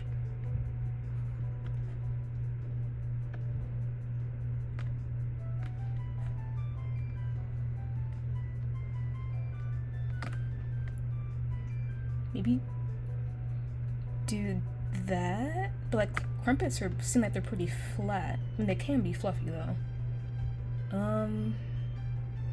There's still an opportunity to like pop that open, and then boom, there's a Pokeball in there. I mean, I think that looks pretty okay. Just gotta figure out the size of how this should be. I'm not sure if Crumpet's design actually has like a Crumpet mold, like cupcakes. I think she really is just like round and like a Mareep. But I mean, I think that I'm gonna have to see, because I could also just like not do this whole idea and just go with like a regular like fancy cane, like something like this, but like less detailed and like or this. I could just go with that and not go with like the whole Mareep Pokeball thing. But I do like the idea of like the final Pokemon being in this cane, and then like Grief will be like in this Pokeball because he's also important to the team. I think I'm gonna see how this looks, get a more concrete design, even though it's just gonna be like this, a stick, and then little things here and here. But I'm gonna see. We will see. Hey, so I go back to school tomorrow. Yay! So you might be wondering, hey, Kaden/Faith, what are you doing on this random page? This isn't RTGame. What's going on? So about that, I did finish the final concept design, and I did sketch out the champion pose that I'm going to use from. But remember that thing I said about my whole hand? And well, it depends whether or not you skipped my artist lore bit. Long story short, I worked on a 3D design project for like over 24 hours straight because I pulled an all-nighter and it was due the next day, and it was really big, and I was working with my hands the entire time, and all that constant work caused the tendons in both of my hands to slip off of the knuckle and dislocate, because I overworked my hands so much, which made them lock up, and it hurt like hell, and I couldn't really type, I couldn't really grab stuff for like, I think almost 5 days. It just kept happening, and it was just horrible, and it happened again, just like I woke up and my hand just felt weird, and I was like, alright, that's fine, I'm gonna go eat breakfast, and I'm gonna go work on this project, I'm gonna finish it, because I finished the concept design. I was like, alright, this is so great, I go back to school tomorrow, I can do this, I can at least finish this today, and then all of a sudden my hand decides to act up.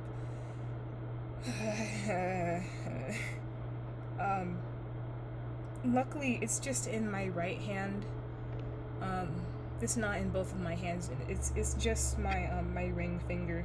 Before, it was both of my hands, and mainly my ring and my middle finger. But luckily this time it isn't as bad as the first time. The tendon isn't like completely popping off of my knuckle. It's just like sliding around, and it doesn't hurt, but it's definitely uncomfortable, and like it's just hard to use my hand, and I'm right-handed, so that's like really cool. So I found this page, and I'm currently doing this one just on my desk. There isn't really a lot of room, but I just I mean, this is like totally great. I go back to school tomorrow, you know? I'm gonna be drawing and animating and modeling and sculpting and typing 20 plus essay pages for classes for a whole 9 months straight, and like this decides to happen like right before school starts. That's like totally great. I love that. That's extra cool. I didn't even draw for that long yesterday. I mean, compared to the other days, because I just drew one thing and I didn't continue, but I guess yesterday was, I also started packing, and I was working with boxes, so maybe that I did something. I was carrying some heavy stuff,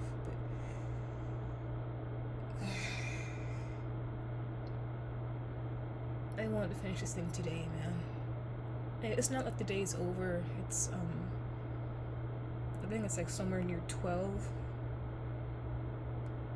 but like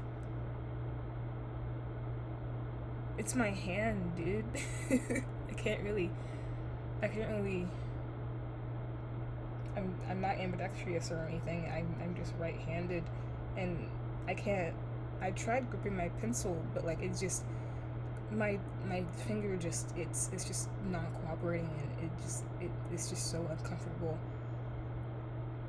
So this is like really great. I know this isn't relevant to the champion story, but like all of this mental work, you know, and I'm finally at the finish line, or the one of the finish lines. I still have to edit everything together, and I still haven't finished animating some stuff, but this is the last thing I have to do when it comes to just drawing and finishing the design. And I'm tired. I've very much considered to just like, after I get all of this done, to just like do a Google slideshow of the final design with RT and everything, and just pop it up on screen and just be like, all right, bye, see ya. Like, would that be very anticlimactic for everything that I've been through? Yes, but I'm tired. I was thinking, you know, I'll finish the final drawing and I'll edit it together to be this really cool final epic reveal, and it'll be so great. It'll be so just really cool, and it'll have like the Pokemon background music, and I'll animate it and it'll be so cool. But now I just want to like, I don't even want to do any kind of transition. I just want to pop it up on the screen whenever I finish it. I'm tired. And I gotta finish packing, but it would be very dumb and stupid to continue working with this messed up hand, because that'll just further the damage. And you know, I'm about to be working with my hands for like a whole 9 months straight tomorrow. At least that's the beginning of it. So I don't have a splint anywhere. We don't have any splints. Maybe I could like wrap my hand. I don't know how to properly wrap my hand in bandages though. I'm just gonna completely rest my hand and keep doing these exercises. I'll see what happens in like an hour. I'll just won't use my right hand at all. I'll just use my left hand for stuff. I'm quite sure this video is going to be more than 1 hour long, and I know it'll be very anticlimactic to not have this big reveal with, I guess, big stuff happening in the background for this final reveal, but like, it's just been a lot, man. It's been a lot, and I want to have a big moment, but there's also a part of me where it's just like, I just want to get it done. Hopefully people will understand. I don't know what it's going to look like, but, you know, at least I'll record a speed paint for it. I think that is appropriate. Because you already technically know what it looks like. It's just that you haven't seen the crumpet staff cane thing. But you'll see that in the final design. So yeah, it's just that. So I'm gonna rest my hand for an hour, see what happens. And then, honestly, probably next thing we'll probably see the speed paint for the final design, official final design of this project. And then it will be done. Thank God. Hello. I figured for this last part there should at least be some kind of narration to go back to the kind of sort of roots of this video, because let's be honest, there's only been like one speed paint / narration part, and that was like near the beginning. So I thought, why not? So it's genuinely been, I want to say like more than 5 months since I've seen since I've seen this sketch that you're seeing on the screen right now. I did end up finishing the final design before I went back to school, but I didn't finish the champion pose until I was back in school. I finished it while I was in school. So why not talk about the process a little bit? So the line art wasn't actually all that tricky. It was just making sure things lined up properly and things transitioned smoothly from one line to another. I had a little bit of trouble just getting everything to look consistent, since my art style has very, I guess, heavy line weight in it. But other than that, nothing like went wrong or anything. It did take a little bit because I wanted to make sure everything was smooth, so it took, I also can't remember how long it did take, but it definitely took like more than 3 hours to do just the line weight and the line art alone. And I finished the whole drawing over the course of 3 days. I did the line art on the first day, and then I did like the base colors on the second day, and then I did the shading and everything else on the third day, just to kind of sort of space myself out. But other than that, yeah, the line art just went pretty smoothly, a lot more smoothly than I thought that it was. Now the colors, hoo boy, the colors. This was a struggle. I'm gonna be honest, the shading was not bad. It was really just using the airbrush and smoothing out some stuff. but the colors. It was mainly just the galaxy print and the cape. The galaxy print and the cape, since it's been several months since I've worked on this project and since I've really drawn or colored anything, I've forgotten the kind of method that I used to do said galaxy print, so I ended up redoing it several times to make it look the way that I wanted it to look. Other than that, I mean, yeah, the base colors went well. I did lighten up the colors a little bit on Grief and Crumpet.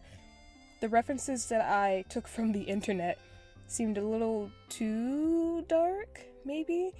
I just liked the way that it looked better. They're still the same colors, it's just a little bit lighter. And finally, the shading, as I said before, went pretty well, went pretty smoothly. I just used the airbrush, and I also used my my blending tool to smooth out some edges.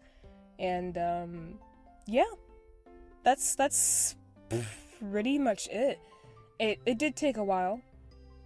I want to say that the whole drawing took at least, like, honestly, more than 6 hours. Usually my drawings do take a little bit on the longer side since I'm so meticulous with it, but this I was especially meticulous with. And yeah, without further ado, guys, non-binary pals, I present to you Daniel RTGame in the art style of the Pokemon Black and White games as the Pokemon champion. Oh my god. He's done. Finally.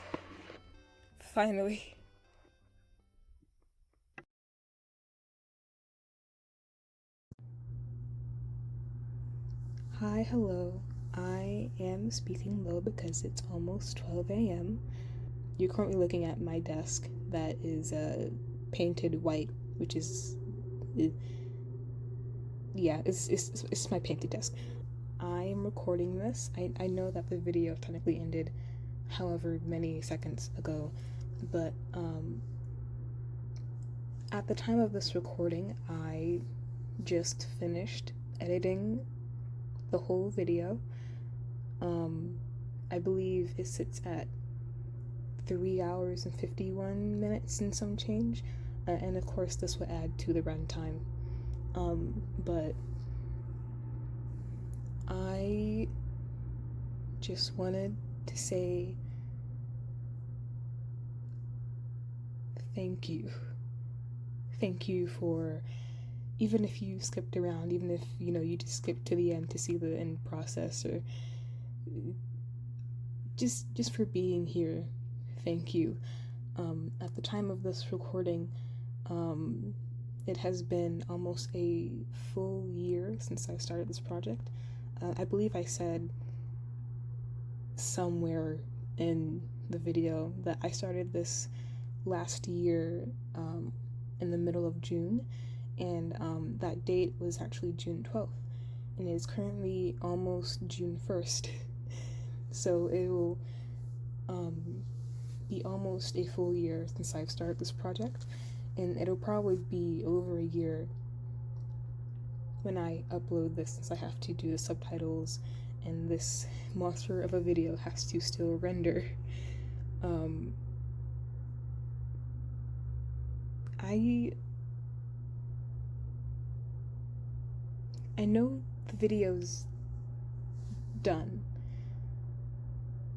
but when I finished the drawing, when I finished coloring it, shading it, just everything with it, and I looked back at it,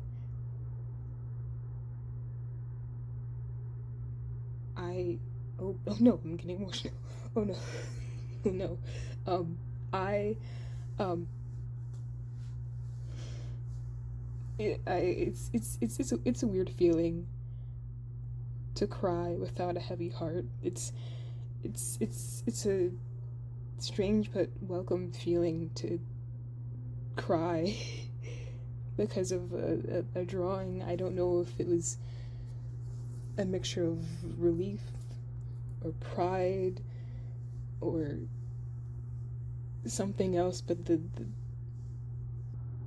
I've never cried for myself before, and I've also never been so proud of myself, and that feeling was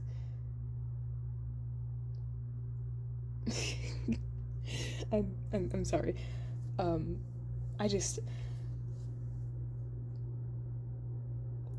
going to say it a bunch, but thank you. It is truly a miracle that I even got to this point. You've witnessed a moment of the indomitable human spirit, and I've been a part of the indomitable human spirit, and that feeling is quite wonderful. Yeah, I'm just gonna keep it at that. What else before I sign off?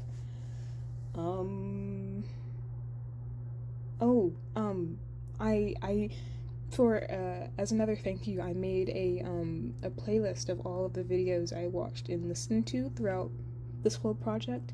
There are over 100 videos in there, some whole video essays, some just regular 10-minute videos, some shorter. Just in case you were curious, or in case you maybe want some videos in the background or some videos to watch, they're all in the playlist. I'll link it in the description. So you're free to check that out if you want to.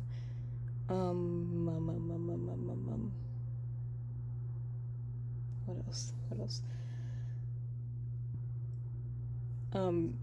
Insert YouTube stuff. If you like the video, I actually encourage you to not subscribe because I'm scared of sudden growth, but you know, I am welcome to feedback. I know that this video is very long. I know that the editing and audio could have been so much better. I know that I could have cut out a lot of parts. I know that the constant Control Z undoing, blasting the ears is annoying. I don't have a separate microphone, so everything's coming from my laptop. But yes, if you like the video, you don't have to like it. I know people are very, I guess, selective with their algorithms, and that's totally fine. If you liked it, you know, tell me what you liked about it, and if you didn't like it, tell me what I can do to improve. I would very much appreciate it. I also have a buy me a coffee link if you want to donate some money. I'm going into my last year of college, so I'm also back in said exhausting job because I need more college money, and I might need to take out a loan, and I might not be able to afford my last semester of said college, so any money would be appreciated. But please do not donate if you are in a financial situation. Please take care of yourself first. It would bring me no joy knowing that you passed up paying a bill or taking care of yourself first rather than giving me any kind of money. It would bring me no joy at all. People are in different financial situations. I've been in them. You know, stuff happens. So please do not feel pressured to donate at all. Really, you being here means so much more than you will ever know. I have an Instagram. I have a Twitter. Don't follow my Twitter. I don't post on there. Well, I do post. I forget that I have it, so I wouldn't even bother, to be honest.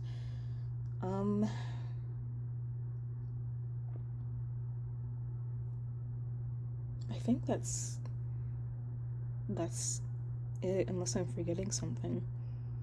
I didn't write a checklist for stuff I wanted to mention. I'm just recording this out of the blue with no script as usual. I mean, yeah, I guess I'm done. I guess I could get a tree for myself. I need to. I don't need it. I also need to save money. Oh, wait. No, actually. Don't expect a regular upload schedule from me. I'm just going to be uploading whenever I can. You know, college schedule, animation major, always busy, always tired. I'm just going to be uploading stuff that I want to upload. I'll be talking about, like, art and stuff that interests me. I've been, a new thing I got into was, Candela Obscura from Critical Role. I'm very new to D&D. So maybe I'll talk about that, but I wouldn't expect videos like these all the time, because they take so long. I fully understand why people have editors and stuff. But yeah, just expect some really short videos, maybe some speed paints, probably mainly without narration, because when I'm back in school, there's like no place to record stuff, at least that doesn't have a lot of noise going on in the background. But I would say to just expect variety in art and talking and stuff. Once again, you don't have to subscribe, you don't have to like or anything. But like, if you're interested in keeping up with me, just like write my channel name on like a sticky note or something, and like just put the sticky note in like a drawer or something, and then when you open the drawer, you'll see my channel name, and then you can check up on me without, you know, having to interrupt your algorithms or something. Just don't feel pressure to like or subscribe or anything. That's basically what I'm trying to say. But if you want to, go ahead. I'm not your parental figure. Yeah. That's it. If I'm forgetting something, then it'll have to wait for later. Yeah. Thank you for watching. Thank you for your time. And stay safe, please. Alright, cool, bye.